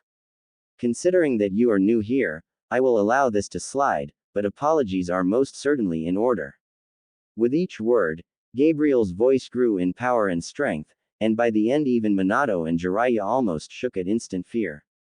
Asuma Sarutobi, please keep in mind, that unlike in elemental nations, Eriador is populated by more than just human race. And within Numenor Empire, insults and violence of racial and national nature are prohibited and punishable. Hanabi took word, making a point before Konoha. If the offended party wishes, you shall be incarcerated and trialed. You may be a part of diplomatic envoy, but you are neither a member of foreign government, participant in negotiations from your daimyo, nor you are a persona with special privileges, so you are granted no diplomatic immunity, therefore once you are arrested, there will be trialed, I assure you. Asuma, please do not harden our work here and apologize. Minato commanded, with Asuma, growling, spoke up. I apologize for my earlier words, Lady Verisa. I have not assumed that there were other races, aside the human ones. Asuma grumbled out, with Verisa accepting it.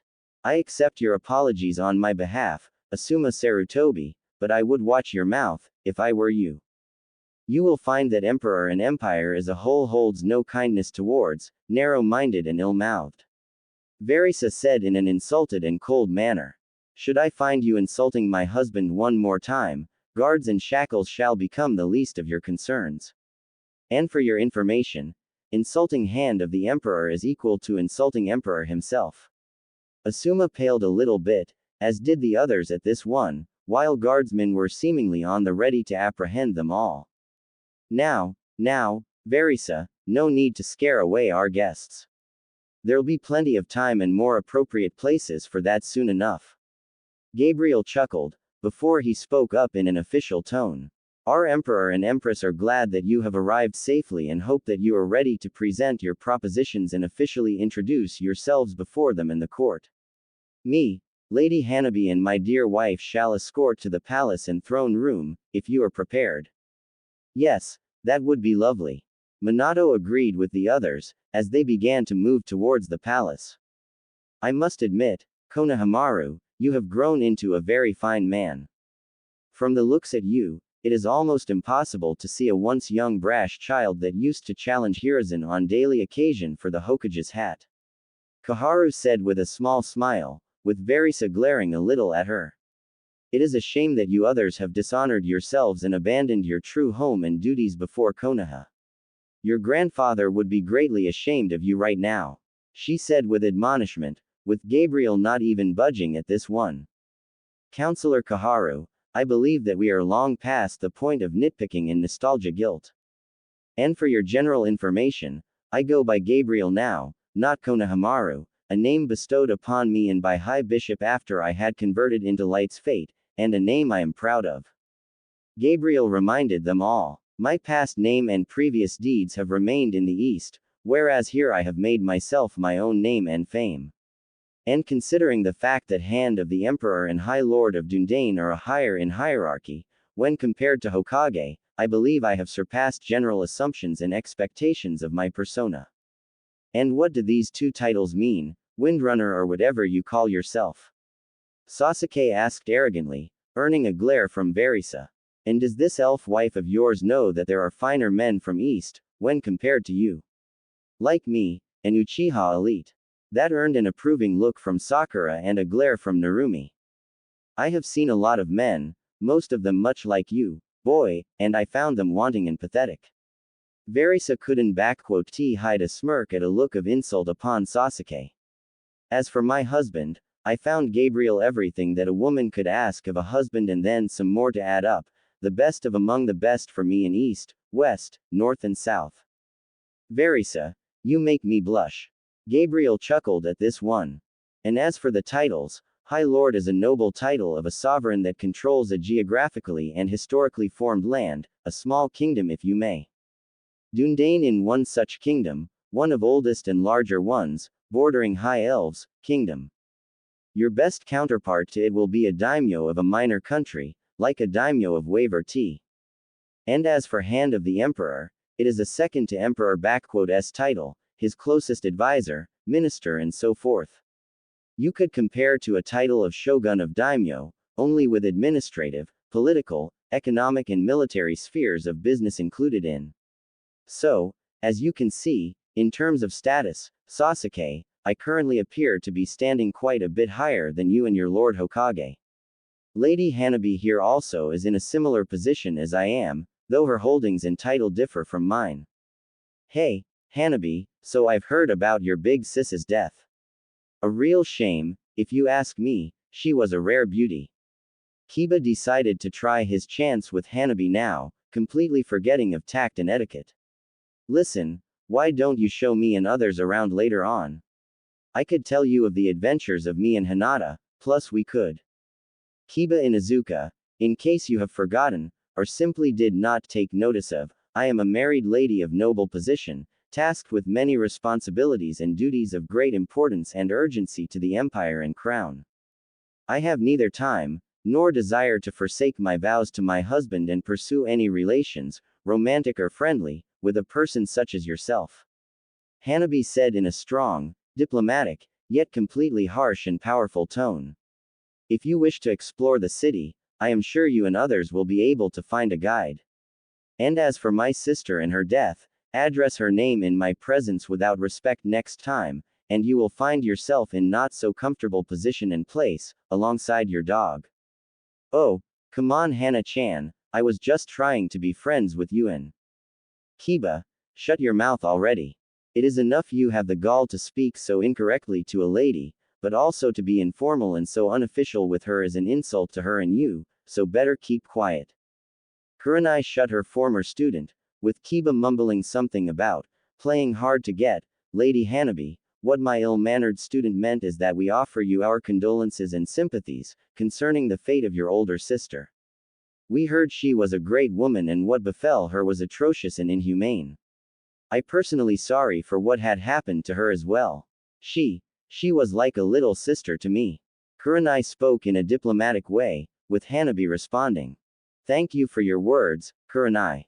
My sister always spoke only the best of you as well, and even here, she continued to follow your example, solving matters in less violent and more humane manner, as you've taught her. Hanabi said to Kurenai in a softer way. I am yet to match her in art of diplomacy, but I believe that her spirit is still with us, and protects me and our husband. I always thought that your sister was crushing on that idiot Naruto, practically being in love with him, but not to same extent as I and Sasuke-kun. Sakura said without any tact, getting glared by Verisa, only with far more hatred in it. Did that dumb fool run off for someone better, leaving her for this emperor guy or something? Though, with the way she dressed and how fat she was, only someone who simply pitied her would even hold her hand and. Lord Hokage, if you do not mind, please gag this woman before I send an arrow through her skull for these words. Verisa couldn't take someone insulting either Hinata or Naruto, as she stopped and turned towards Sakura, with Gabriel also looking stressed. I have seen harpies with more compassion, and those creatures are among the foulest I had seen. You say another word about Hinata, Naruto or about their relations, and I'll personally throw you in dungeons, but not before silencing you for life. Wah, do you even know who I am, you pointy-eared? Suddenly Hanabi raised her hand, waved it, as a white-blue glow escaped it, and Sakura suddenly became silenced, unable to say a word or anything, with the entire Konoha's procession shocked at what had happened. Thank you, Hanabi. Another word from her, and this would be the shortest diplomatic mission in history. Verisa thanked her friend, while Jiraiya voiced everyone's question. What was that? Some kind of handless jutsu, or a fuinjutsu, but I didn't feel any chakra flowing here. Jiraiya spoke up, with Hanabi speaking up. What you have witnessed is what people of Numor refer to as magic, and arcane magic to be more precise. I have a certain degree of mastery over magical arts, so I am capable of manipulating it into spells, conjurations and other forms. Hanabi informed them all. A silencing spell shall keep Sakura quiet for as long as I wish. Unlike in elemental nations, Eriador and its inhabitants possess a greater variety in sources of power, with chakra and senjutsu being only two of them here. Such arts are, however, highly protected and prohibited from learning by their respective mentors and trainers by foreigners that do not possess emperors and empress allowance for this. I believe it is understandable that my lieges would not want to destabilize political world through carelessness and cause international conflicts and wars. So do not expect to be allowed to learn anything of magic and its variations, as well as other sources of power. And I warn you, theft of material concerning those subjects, unsanctioned training in those arts by foreigners and other transgressions of similar character are punishable by death. This goes for you especially, Kakashi Hatake and Sasuke Uchiha. Gabriel looked at an insulted man and angered Uchiha. Your reputation and the fact of you possessing Sharingan are well known here, so watch your step. Unlike Konoha and Hai no Kuni, law and judgment affect all without acceptations, elites are not. The group had reached the palace's gates, with them opening up and letting them go further by a grand hall, until they reached the throne room. The throne room was every bit as great as it could have been, with high ceiling, large open area with tables, seats, chairs and pillars, on which hung the banners of the empire's subjects and domains, as well as empire's sigil, a golden lion's head on a blue field. The hall was filled with lords, ladies, elves, dwarves and even some orcs, who drew most of the attention from Konoha, with their green and dark brown skins, astonishingly strong builds, great heights and barbarian-like appearances. They reminded them of legends of Oni, only now they were made flesh. Not locking eyes on them for too long, Konoha proceeded ahead towards the two thrones, one white and made in fashion of lions and the other black and made in fashion of dragons, elevated by 10 steps above the floor level, with the black one being already occupied. In it sat a young, very beautiful black-haired woman, with long hair, with golden eyes, pointy ears much like Verisa. She wore black and gold dress, reaching to her ankles, tightly hugging her superb waist, large bust and most impressive figurine. She had an aura and looks of regality, a woman of truest power in every sense. Near her stood a young attractive woman with brown hair, made into a braid behind, dressed in a black and golden Chinese-style dress, with armored gloves and bracelets, standing near the Empress and ready to strike if needed. It was clearly Tenten, but now she was grown and very different. The elevated thrones and podium on which they stood was also surrounded by 11 men and women, all differing, yet powerful in each and every one of them, with weapons and armors of their own choosing. Humans, elves high and night, dwarf and even an orc among them, men and women, hiding away their faces and not. It was clearly the Imperial Royal Guard, which now separated the podium from 3 Easterners, ambassadors that were in talks with the Empress. Minato and others recognized them as ambassadors of Kumo, Iwa and Odo, with Kabuto Yakushi representing Odo here. Your Excellencies, it pleases me and my husband to know that your respective nations are recovering from the devastating effects of plagues and famine. Empress addressed the ambassadors. People of Numenor have heard of the blight that befell your lands, and of countless lives lost. I hope that our assistance in combating the aftermath of this horror has been successful and that soon your countries shall thrive and prosper in peace and stability. Your Imperial Majesty, no words can express how much Kumo and Iwa appreciate the kindness and help you and Emperor have given us. Your humanitarian help, grain, food, medicaments and resources have saved our countries from another deadly winter.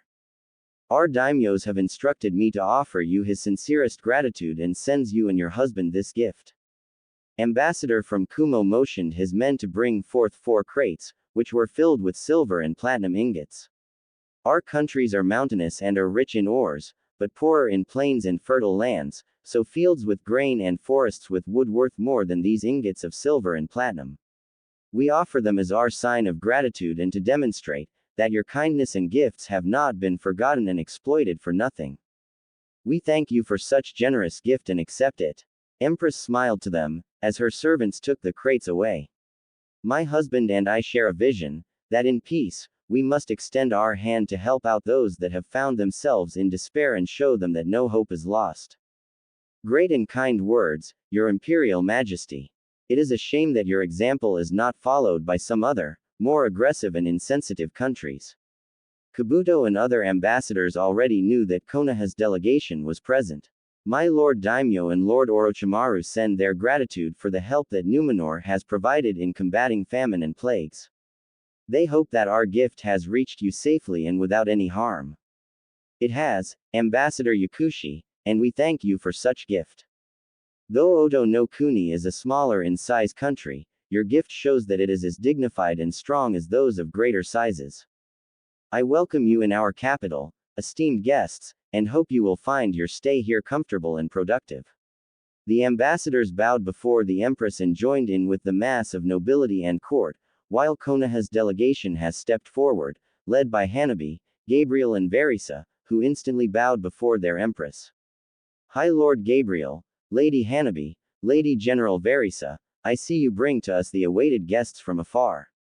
My Empress, allow me to introduce to you the official envoy of Hai no Kuni and its members. Hanabi went on to introduce every single one of them without delay and in orderly fashion, while some of the nobles looked with contempt at Konoha, including ambassadors from other elemental nations, as Hanabi has spoken and ended. Esteemed guests of Hai no Kuni, Lord Hokage and counselors, it is my pleasure and honor to introduce you Her Imperial Majesty, Empress Semiramis, first of her name and title, Queen and aspect of Black Dragonflight, Sovereign Ruler of Second Numenor Empire, Kingdom of Quel'Thalas, Ashenvale Dominion, Confederacy of Draenor, Steelhorn Kingdom. Lady Protector of Kingdoms Dalaran, Kul Tiras, Gilneas and Westerosi Kingdoms. Milady, if we may. Lady Hanabi, High Lord and Lady Ranger Windrunner, please remain near, for I and my husband will want your counsel on this matter. Semiramis motioned them, as she looked at Minato and others of Hai no Kuni, who bowed to her, save for Menma, Sasuke, Narumi in a show of disrespect, earning glares and insulted cries from the court. I was not aware that you have arrived with other sovereigns, for I cannot think of any other reason why would your fellow companions not follow etiquette, Lord Hokage. Menma, Sasuke, Narumi, bow before her, now. Minato ordered them, and they reluctantly did so before he spoke in an official and diplomatic way. Forgive us, Your Imperial Majesty, They were simply too dazed by your appearance and the aura of power you possess. You have my sincerest apologies, as their father and a father-in-law of Sasuke Uchiha, and as their Hokage. I have heard of Clan Uchiha of the East, and of Sasuke Uchiha in particular from my closest friends and advisors. Empress saw how Sasuke rose up arrogantly, smirking at her, to which Empress simply scoffed at. Apparently, the stories I have heard do bear truth, for it is said that Clan Uchiha of the East has succumbed to just one, having been exterminated for their misdeed and arrogance. You are wrong. My clan was betrayed by my own brother, Itachi Uchiha, whom I shall hunt down and kill in order to avenge my fallen clan, for only an Uchiha can best another one of his blood. Sasuke arrogantly stated. And I have heard that you harbor within your realm criminals and exiles of my clan, who cowardly left their rightful place and ran away. I demand that you turn them into me, Empress Semiramis, for I am true Uchiha and someone who is far more worthy of both leading them, and your empire with you. Sasuke smirked, as an echoing shocked gasp from ladies was heard, as well as cries of anger and fury from others, but a single raised palm from Semiramis was enough to silence all. I see that you are fond of bad jests, Sasuke Uchiha. I hope that you improve your sense of humor, for if such declaration repeats itself, I shall see to it that your shoulders become lighter, with the removal of your head.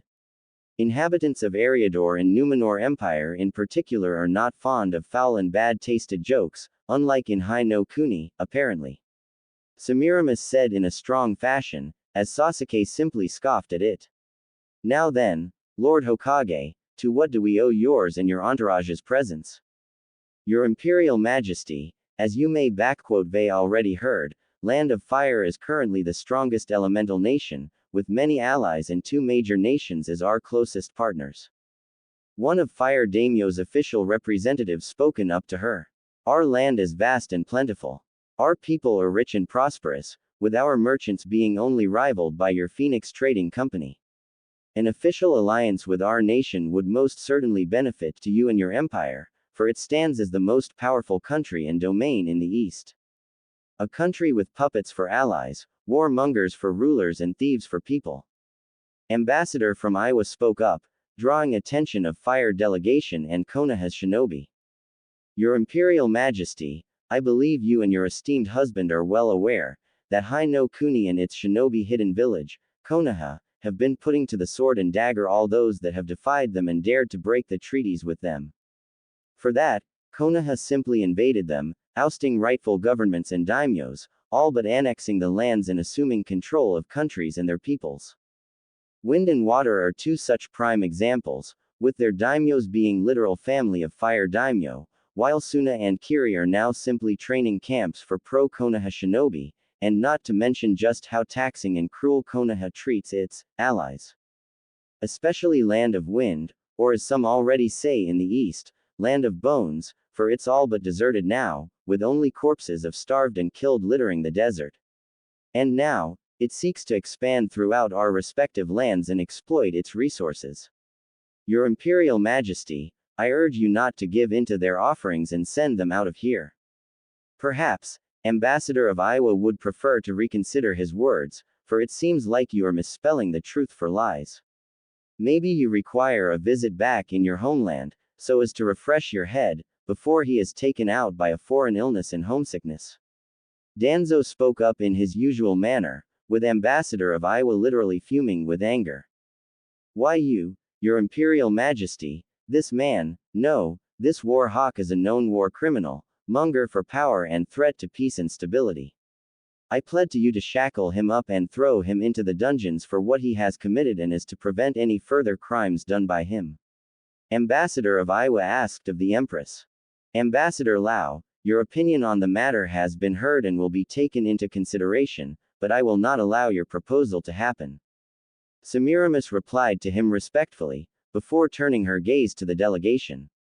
However, I will not allow guests in my empire to insult and threaten in any manner official representatives of other countries. Danzo Shimura, I believe. Your reputation is also well known in my empire, as well as your infamy of a warmonger. Official ambassador of Fire Daimyo or not, should there be found evidence of your illegal activity within our realm or any further acts such as these, you will answer for them with your life. Semiramis did not wait for his reply, before continuing on.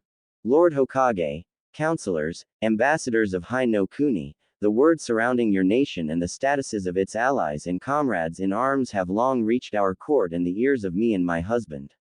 And we are most distressed and concerned with the actions of your shinobi village in particular, with one matter especially being a cause of great worry.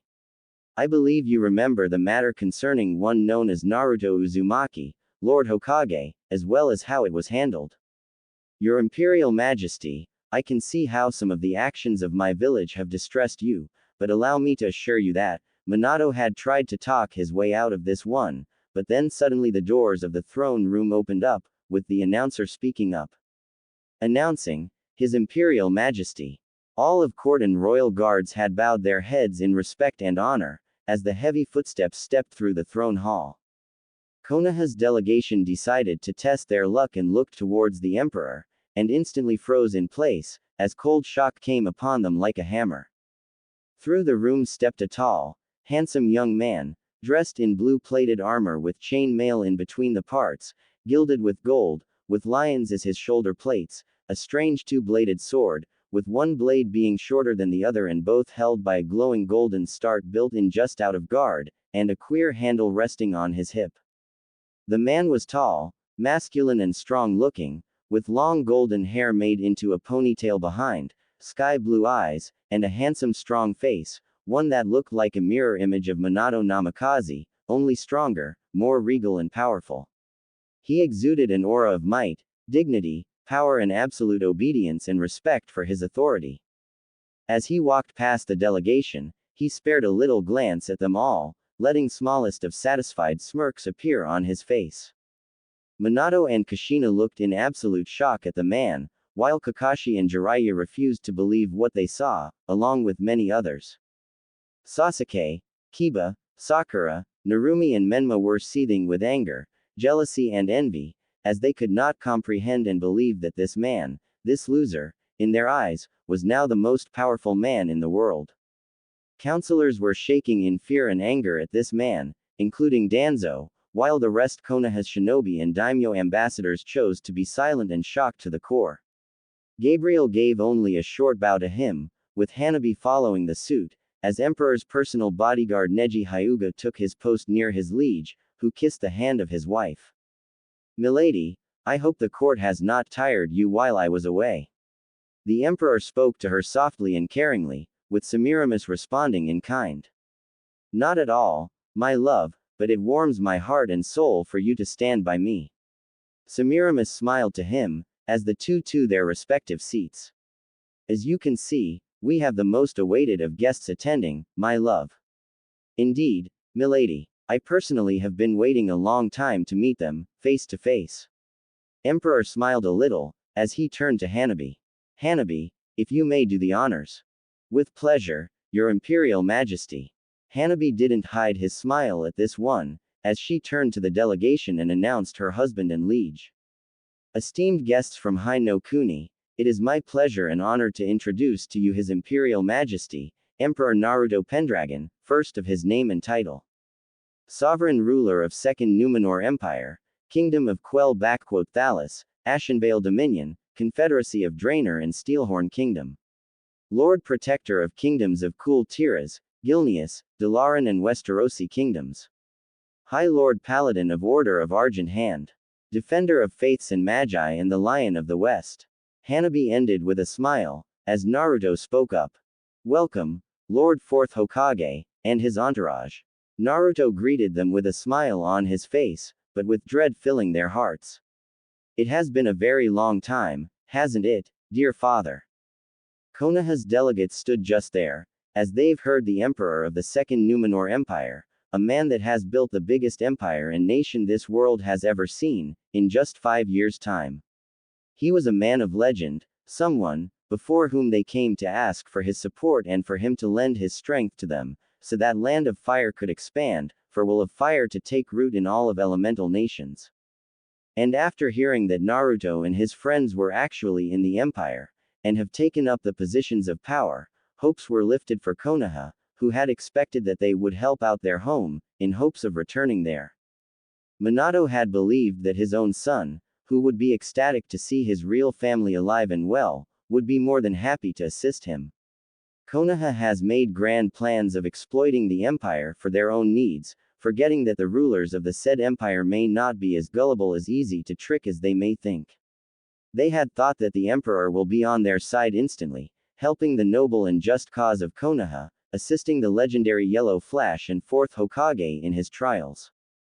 They were wrong, for the man that now sat on the imperial throne, the man that had forged this land of kingdoms, principalities, tribes and nations, constantly warring with one another, into the mightiest and most powerful empire this man has known, he was a man that knew of Konoha and its deep-rooted and hidden agendas all too well. After all, he himself once was a part in their schemes and plots, one that was discarded having long served its purpose, forgotten forever, assumed to have completely expired beyond his original purpose. And even when Konoha had heard of him again, they believed that he would have forgotten and forgiven them, and would play a part in their grand plans, also that he could return back to Konoha, as Minato, his wife, children and everyone else thought. But Naruto Pendragon, adopted son of Uther Pendragon, titled Lightbringer, Emperor of Second Numenor Empire and Lion of the West, did not forget anything, and he forgiven nothing to Konoha. 10 years have passed since his exile, since he was simply thrown away like a trash, and now this same trash was the man these people came to ask for an alliance and help. And they thought that he would simply give it to them, like that. Well, they were in for quite a surprise, since Naruto was no longer that gullible loud idiot, but a man of great power, with greatest of responsibilities of making his empire prosper, protect its inhabitants and the kingdoms he is charged with defending. He was now the most powerful man in the world, and in all right, he could have simply expelled Konoha out of here, invaded their lands and destroyed the Hai no Kuni. Hell, his own Shadow Guard and Watchers, a special night elven organization, tasked with internal protection of the empire, could have destroyed Konoha within a matter of weeks. However, Naruto didn't do it, not because he was merciful, or because he had forgiven them, no. It was simply now beneath him, not even worthy of his attention and resources to spare, not when he had far more important issues and business to deal with, like with Westerosi kingdoms and their drunken king of 5 kingdoms, previous of 7 kingdoms, or the raiders from Iron Islands, that pillaged coastlines from Reach to Arati Plains, and not to mention the Ogre Empire in far southeast. Konoha and its problems weren't even worthy of a second thought to Naruto now. But now, with his own family, former friends, mentors and even the elders coming right here before him, now Naruto had time for them, and he actually reveled a little bit in this small fact, an acknowledgement of his importance, since it was Konoha itself that had come all the way here to seek his help. This brought a little warm satisfying feeling inside his heart, but he didn't allow it to fester any more than he already had.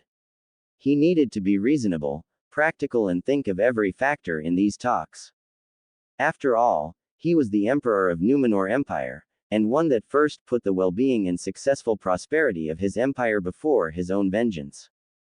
But still, another small jolt of satisfaction came to him, as he observed the reaction these people. He has changed, completely and without looking back, having abandoned the ways of shinobi and embraced the way of a warrior and light, like his adopted father. He was taller than his blood father and Jiraiya, with more muscles than both of them combined and Guy would be jealous of. Whiskers and spikiness in hair were gone, as well as all of baby fat, but a couple of small scars were added up in their place, one over his left brow, and the other on his right jaw. He wore full plate armor and wielded an ancient and powerful elven sword of Charlemagne, gifted to him by the king of high elves. He was a military commander and powerful politician, shrewd and cunning, a diplomat when needed, and a warrior when must. He no longer was that loud-mouthed genin who wanted to be a Hokage, for now he was the emperor. Konoha's delegates and shinobi all were looking at Naruto with various looks and emotions, ranging from utter shock and confusion by Minato, Kakashi, Jiraiya, Shikamaru, Asuma and Kurenai, with hopes and tears by Kushina, and the most prominent, envy, anger, jealousy and hatred by Sasuke, Menma, Narumi, Ino, Sakura, elders, Danzo and daimyo's officials. All of them did not expect to see someone whom they saw as the failure and expired instrument now become the one before whom they were forced to prostrate themselves. Many found it unbearable, while some seemed to think in their deluded minds that this was even better, like one Minato, who spoke in a hopeful manner. Naruto, my son, how much you have grown. And Minato, having heard Naruto address him as father, was filled with hopes that he would be successful in swaying his emperor's son on his side, but he was wrong. Minato Namikaze, in case your eyes fail you, allow me to remind you that you stand in a presence of His Imperial Majesty, a person in status and power far outclassing all of you here. Hanabi didn't miss an opportunity to remind Konoha of their place. Unless you and the rest of your entourage to be educated in court's etiquette and tact, then you shall remember your position here. His Imperial Majesty, though have addressed you as father, merely acknowledges already a well-known and commonly known fact, that you are his blood parent, nothing more and less. Lady Hanabi speaks true, though since we are merciful, we will forgive this minor mistake. After all, it is our first meeting in 25 years now. Naruto simply said in powerful and authoritarian manner, catching a look of small shock in Minato's eyes, as well as some others. Back then, I was but a newly born child, left by you and your wife here in Konoha, for a cold-hearted and practical purpose, one that I had completed, and was disposed of. Sochi, please, you have to. Kushina had tried to talk, but she was suddenly pulled down to the ground by adamantine chains, much like her own, only these were even of greater power than hers, forcing her to bend before Naruto, denying her to look him in the eye. Kushina Namikaze, you have been given a clear warning of how to address His Imperial Majesty. And considering how you and your husband have handled him, I believe that everyone here agrees with me when I say, that you and this man you call your husband do know to have the right to call him your son. Kushina had recognized the voice, as she looked up and saw a beautiful, younger version of her mother, with red eyes, crimson hair and dressed in vibrant red and golden fully closed dress, with chains extending from her arm. And as a matter of a fact, you and your children here have no right of being called Uzumaki. Kushina paled at a shock, while her son wasn't going to listen to that slighting of him and his family. Who the hell do you think you are? We are the true Uzumaki, and you are nothing more than. Menma was about to say his piece, but he was suddenly silenced when his frame hit the floor, hard, as the magical powers pulled him downwards, casted by a young girl, a near-perfect copy of the Uzumaki head. Shut your mouth, runt. You address Lady Kaoru Uzumaki Uchiha, Lady of Kai and Kyotai, leader of Uzumaki clan, chosen by her people and the official representative of Uzumaki and Uchiha in Numor. Address her with a proper respect, and if you slight her, I will personally make you regret you ever raising your voice against my lady mother. She said with clear hatred and spite towards Menma and Kushina. Your daughter's fierce loyalty and desire to protect your honor are an impressive sight to behold, Lady Kaoru. Semiramis complimented them, motioning them to stop, before she turned her attention back to Konoha's delegates. Lord Hokage, for your sakes, restrain your family members and the rest of your entourage from any further accidents. We are willing to listen to what you have to say and give thought to it, but our patience and benevolence are not infinite. Another such act of insult, and the ones who incurred it will suffer, as will you personally. Semiramis, much like her imperial husband, wasn't going to let Konoha just act like they were in charge here. Oh, of course, your Imperial Majesty. I ask for your forgiveness, and there will be no further incidents. Minato quickly gathered his own composure, as did most of the others, save for Sasuke, Kiba and Sakura, who kept glaring at him. If there won't be any slights like that, then you are free to state your business to us in our court. I may have missed the beginning, but I believe that you have come here to ask for something. Naruto noted out, as his put his sword on his right side, holding by the tip of the hilt. So, what message did Fire Daimyo instruct you to carry here? Our Lord Daimyo has sent us with a proposition to your Imperial Majesty. Koharu decided to speak in Minato's place, with Naruto and everyone else carefully listening.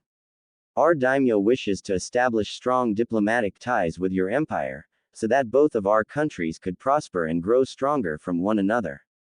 My empire has been growing strong and prosperous ever since it has been established 5 years ago, without any aid or help from your country. Naruto noted out to the elder. And so far its growth in prosperity and power has been quite successful, and I see no need to alter an already successful and proven growth pattern. Yes, Your Imperial Majesty, that may be true, but I am sure you are aware of the inner strength that Hi-no Kuni possesses. The will of fire, a legacy of the first Hokage and carried by all of shinobi of Konoha and its people. Minato reminded to Naruto, who merely his eyebrow up. This will of fire has been the source of power to Konoha in its direst of moments and in its greatest victories. As once a shinobi yourself, Your Imperial Majesty, you know the true strength of will of fire. Lord Hokage, the will of fire you speak of is a philosophical teaching, a spiritual guidance at its core, nothing more. Philosophy is good for mental and spiritual growth and is capable of uniting people, but here in the Empire, people believe not just in ideals, but in actions that make those ideals into a reality. Naruto stated with knowledge, with Minato stiffening at hearing his son say it like that. I will not debate on which philosophy or teaching is more worthy of following or not, that is a task for philosophers and scholars. Now, what is it that Fire Daimyo proposes exactly, aside from demonstrating our court your spiritual knowledge? And do please operate with physical and real objects, not spiritualistic ones. Our empire has its own ideological and mental values, values that we do not intend to change to any others, just because of your example. Semiramis noted out to them. If you wish to establish diplomatic ties without empire, do so through actions, not high and mighty words. Daimyos of Odo, Iwa and Kumo, for an example, have proven themselves as valuable and trustworthy economic and trading partners through their actions. Hi-no Kuni and Konoha would want to learn from their example. Semiramis contained a wish to laugh at the look of insult upon Konoha shinobi's faces, while ambassadors and guests from said countries smirked at them. Our daimyo wishes for an embassy to be established in your empire, as to have an official representation of Hi-no Kuni's interests in your court. Elder Homura spoke up now. He also proposes for an alliance to be made between your empire and Hi-no Kuni, an economic and military in nature. In exchange of your fleet and armies supporting our daimyo, you will have access to Konoha's shinobi to hire as your guards, assassins and assistants in various situations. Along with that, we are willing to trade our knowledge of elemental natures, chakra and jutsu as well. There are also other propositions and some details that need to be fulfilled, but I am sure that a man of your status needs not to bother with the minor details. Counselor Homura, in my experience, it is such minor details, as you have called them, that later cause most trouble and prove to be far more detrimental than the entire treaty is worth. Naruto sternly replied to her, with steel in his voice. My husband and I will want to hear it all now, everything that you want to offer to us, as well as details surrounding them, no matter how minor they are. Empress added up with a demand. Unless you have something to hide from us, you should have no trouble revealing it all to us. And along with that, I believe that you also have a documented version of the proposition of your daimyo. If you have it, please give it to High Lord Gabriel Windrunner. Gabriel understood what was needed of him, so he left his position and went to the officials of daimyo, picking up the treaty and already beginning to read it, as he went back. After a good several minutes of reading it, confusion on Gabriel's face has changed into mild irritation and then into a hidden anger, traces of which appeared upon his face. When he was done reading it all, he handed it over to Hanabi, surprising Naruto and Semiramis, before he spoke up, while Konoha awaited the response from the Empire's highest authority here, already expecting a success. Forgive me, Your Imperial Majesties, but I cannot present to you the terms of Konoha's treaty, without using strong and inappropriate words, especially in presence of noble ladies, Her Imperial Majesty, and my wife. Gabriel explained himself, with Naruto and Semiramis understanding that Konoha's proposition was far more of a demand, instead of a proposition of friendship and trade, while Windrunner turned to face them. Delegates of Konoha, what exactly were you hoping to accomplish with those terms? Did you think that just because our empire is young it can be easily swayed by someone like you into doing your bidding for essentially nothing? By the tone, Gabriel was completely infuriated, and for a good reason. Lady Hanabi, what is it that has infuriated Hand of the Emperor so much? What is written there? Semiramis asked of the head of diplomatic affairs, growing impatient herself with Naruto as well. Lady Hanabi quickly went through the document and, much like her close friend, was growing angrier with Konoha's proposal by the second. Once she was done, she let out a sharp and long exhale, a sign of her own anger and frustration, before she spoke to the imperial couple. Your Imperial Majesties, Hino Kuni's terms of proposal are as follow. Establishment of an embassy and constant diplomatic presence in Empire. Opening all of its ports to our merchant ships and lowering of taxation on our merchants and their goods. Ability to contract Konoha shinobi. Provision of knowledge on jutsu, chakra and elemental manipulations. An official military and economic alliance between our empire and Hino Kuni. Hanabi took a pause for a second, before continuing on. However, in exchange for these offerings, Konoha and Fire Daimyo demand abolishment of all and any connections to lands of Iwa, Kumo and Odo. Immediate closure of their embassies and banishment of their ambassadors and any and all members of their countries. Seizure of humanitarian help for said lands and their complete redirection to Hino Kuni to combat the effects of the Great Famine. 1/5 of our fleet is to be stationed in their territorial waters, for protection of their merchant and civilian fleet. 1/4 of our armed forces are to be deployed in elemental nations to guard its borders. Complete access to usage of our specialized forces, such as Shadow Guard, in Konoha's interests. Provision of our military and industrial technologies, as well as schematics and experts on building them. And immediate oath to assist Konoha and Hino Kuni in case they go to war, be they the defendant or the aggressor. Hanabi could see how her husband understood what had infuriated her and Gabriel so much. These are the terms that Konoha and Hino Kuni has given to us. Hanabi gave terms to her emperor and empress, with the court clearly hearing them all, and outrage broke out, as the court descended into fury and rage. Konoha's delegations suddenly found themselves as the objects of combined hatred and fury of the imperial court, as nobles of all races, ambassadors from elemental nations and other lands were scoffing and scowling at them.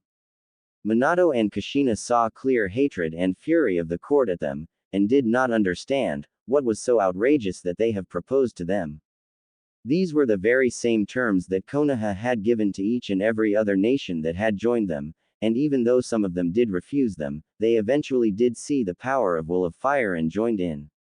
But here, imperial nobility, ambassadors and all others, they simply scoffed at them all and spoke out in outrage and fury towards them. It seemed like Empire wasn't intimidated and impressed by power of Konoha, but seemed to completely scoff at it and them as well. Naruto and Semiramis remained composed, but a single look at them revealed their own distress and inner anger. And all the while most of Konoha struggled to remain composed in the face of this outcry. Danzo already was making his move, as he subtly activated his Mangekyo Sharingan and was ready to secure this empire for Konoha. After all, if this young fool wasn't going to serve willingly to Konoha's best interests, he shall be made to do so through a little bit of persuasion. After all, if not for Konoha, for whom this empire's resources and vast armies were for? These fools. No, only for Konoha and none others. Having listened and allowed the outrageous cries continue for long enough, Naruto raised his blade for a little bit, before he sent it down back with the tip colliding with the white floor of the throne room. The sound, and instant near invisible wave of wind and power hushed the court and throne room fell silent. They knew that now Emperor and Empress have made their decision and will announce it, and now was the time for them to remain silent and patient. Naruto looked down at his parents, elders, Konoha shinobi and officials of Daimyo, anger and fury barely visible upon his face. He had expected Konoha to be at least politely humble and subtle, but this. He had heard less outrageous terms from Robert Baratheon and his wife, when he invaded Reach and Dorne. Naruto had faced many arrogant and ignorant rulers, counts, dukes and sovereigns, many of whom had demanded of him a lot of things, but to hear such things from Konoha and Hinata, at the first official diplomatic mission and meeting like that, it would seem they have completely lost all sense of fear and respect towards others. Well, time to remind these arrogant shinobi, that there are those, whom you must fear and respect. Lord Hokage, elders and ambassadors, I have but one question to ask of you. Who do you think you are? Naruto asked of them, his voice layer with steel, cold and unforgiving, but with core of anger present in it. Your Imperial Majesty, if you are confused, then we can. Jiraiya, thinking that his former apprentice didn't understand the meaning of this offer, made a single biggest mistake. Confused. Naruto roared at them, with the court and throne room unconsciously shaking in fear for a moment at the power of their emperor. You take me for a fool, Jiraiya of Toads. Or do you think that I am the same naive, foolish, loud-mouthed student you had toyed with 10 years ago? Do not try to appease or deceive me. I have been fooled far too many times to fall for such lies again, and be thankful that I had not ordered for your incarceration for these words. Now, answer the question, or I will have it pried out of your mouths by other means. The tone at which Naruto had said it made it crystal clear that he was deadly serious, while royal guards had put their hands upon their weapons, ready and waiting for the command. Your Imperial Majesty, our land is the strongest in elemental nations, with our shinobi and warriors being of greater quality and strength than all others. Minato took the word, speaking up with conviction. This treaty is the same one that we have granted to Suna, Kiri and many others, and they had accepted it, not to mention now are a part of our union. Your nation would greatly benefit from this alliance and benefit from it. In what way? Lowered trading taxes and opening more ports in your lands, or through learning what chakra and elemental natures are. Do not take me for a fool, Hokage. Naruto warned him with strength. Do you think that learning what we already know from Uchihas, Uzumaki and others is of any worth to us? Or that 6 new ports and lowered taxations will make up for the economic losses in severing the trade with 2 biggest importers of rich ores, metals and building materials on your continent? And do you think that we would ever commit a great portion of our fleets, armies and our specialized troops, just for your shinobi, who are 1,000 miles away from the closest port in my empire? Naruto roared at them in that last one, with even Semiramis flinching a little at this one, which was something rarely seen even by her own kin. Why, your Imperial Majesty, perhaps a more detailed and private explanation of our terms would clarify some. Minato had tried to play his hand on this one, to get a chance to personally talk to Naruto and explain everything to him, to get him see his way, but it was far too late. In public or in private, our answer will be the one and the same, Minato Namikaze. Naruto said with power, as he and his wife rose up from their seats and walked closer to the court. This empire, this nation was founded in flames of war, where rivers of blood flew on hundreds of battlefields and countless lives were lost on daily basis, all in the name of few and their greed, arrogance and lust for power. They would betray the lives of their men and women, friends and loyal retainers in a matter of second, just to gain momentary profit and small measure of questionable valuables. I have taken a sacred vow before you all, that I would make those days perish and to have this empire standing as a beacon of justice, loyalty and righteousness, where loyalty is rewarded, and traitors are sought and punished. Naruto looked at Sasuke, who was still seething with hatred, while most of Konoha trembled. And now, Daimyo of Hinata has sent you, Konoha shinobi, here, in hopes that I would make the same choice as all those other kings, lords and sovereigns before me. He believes that I would be willing to give up long-forged partnerships and friendships with more honest and honorable rulers, and that I would send sons and daughters of this empire just to die for a foreign ruler and his ambitions. Well, Konoha, you may return to your liege lord and inform him that Second Numenor Empire will never agree to the terms he has presented, not today, in 5, 10 or 100 years. We will never ally ourselves with the man that rewards traitors, and punishes those who are loyal and righteous to the cause. And for this insult, in assuming that we would reject our partners for him, by imperial decree, I order the complete withdrawal of Phoenix Trading Company and its assets from Hino-kuni and their so-called allies. Naruto turned to the president of the Phoenix Company, a high elf with short black hair and dressed in black and red, and ambassadors from Northern Alliance. Lord Halen, any and all monetary and physical losses during the withdrawal will be compensated from Royal Treasury. You have my word on that. I need no further guarantees, Your Imperial Majesty. Phoenix Trading Company shall withdraw our merchants, trading posts and all our assets within 3 weeks, as per your command. High Elf bowed before his Emperor and Empress. Ambassadors Lao, Kei and Yakushi, I remember the offer of expanding trading relations between our respectable nations, as well as opening a permanent trading office and representation of Phoenix Trading Company. We are open to further negotiations on this matter, so contact with Lady Hanabi and Lord Halen, so that we may discuss this matter in full details. Naruto saw how the ambassadors beamed with success and bowed before the Emperor and Empress. Naruto, what the hell are you doing? Jiraiya, having had enough, decided that it was enough time for the politeness, and decided to make it personal. You would so openly forsake your home in times of need, and ally yourself with them. Don't you know that they are allies and minions of Orochimaru, and you would openly help them like that? This is an outrage, you. Sir Arthur Dane, Sir Alaric Redsun, take this man, gag him and escort him out of here. Old Toad Sage clearly has forgotten his place and needs to be reminded of it, so please be kind as to introduce him to Lady Maev Shadowsong and her watchers, as well as the cells.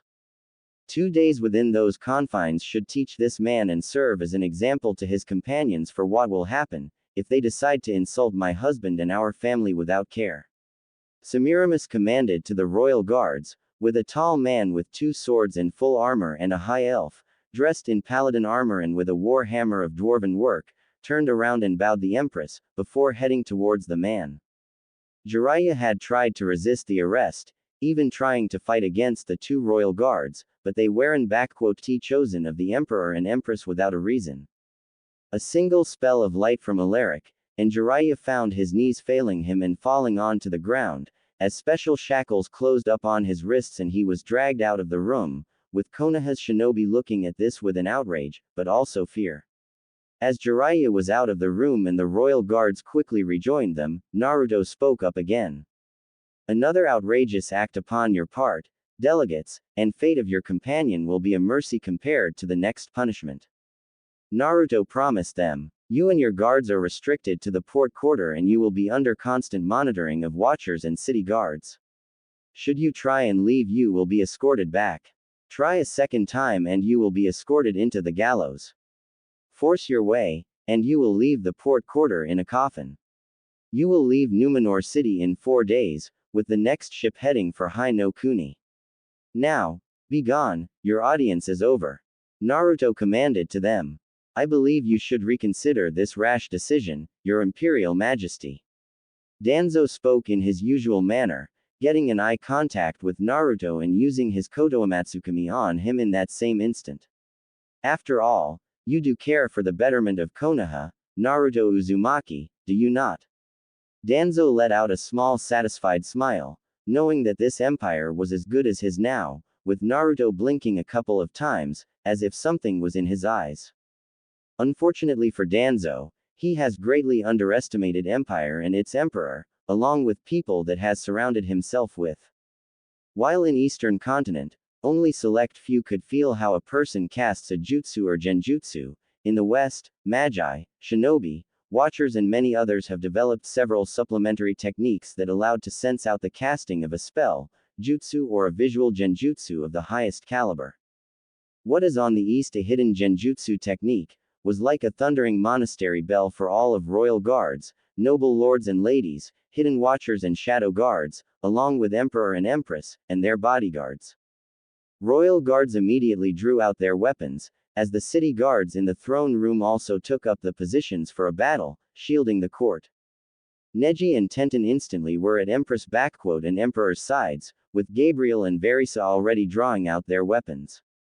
Semiramis instantly understood what befell her husband and dispelled the genjutsu the second she sensed it, much to Danzo's shock, while all of Konoha was oblivious and didn't understand what was going on. Naruto, the second he felt the genjutsu lifted off him, looked in concerned eyes of Hanabi and Semiramis, nodding to his empress, signifying that he was well now. The next second, Naruto's furious voice thundered through the halls of palace. You insolent mongrels! You dare not only to insult me and my entire empire with this treaty, but you have the gall to use a genjutsu upon me to bend me to your will! Exclamation mark. Watchers, seize all of Konoha's delegates, have them shackled and thrown into the twilight cells. The next instant the entire delegation of Konoha was surrounded by high and night elves, dressed in black armor, covering their body and faces, with black cloaks coming to the floor from their shoulder plates, already proceeding to shackle and seize shinobi of Konoha and its ambassadors. And have this war hawk and Sasuke Uchiha interrogated and searched with extreme prejudice, spare no expense or method to get to the truth of this matter. Inform Lady Maev and Anko Mitarashi, that they have full carte blanche on this. Danzo was struggling with the two night elves when they restrained him, but once shackles were placed on him and all of chakra was blocked off him.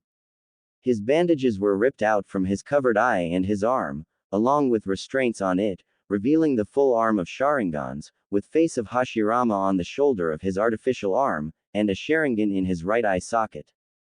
Minato and the rest of Konoha looked at Danzo with utter shock and bewilderment, while Sasuke was seething with anger and rage and was trying to get out of the hold of watchers and kill Danzo. Court looked at Danzo with utter disgust and did not even hide it, with sneers, snarls and clear fury upon him and the rest of Konoha. Naruto and Semiramis merely looked at them with fury and contempt, as she motioned to take them away, with Danzo shouting out in outrage that all he did was for Konoha, which sounded as cries of a defeated beast.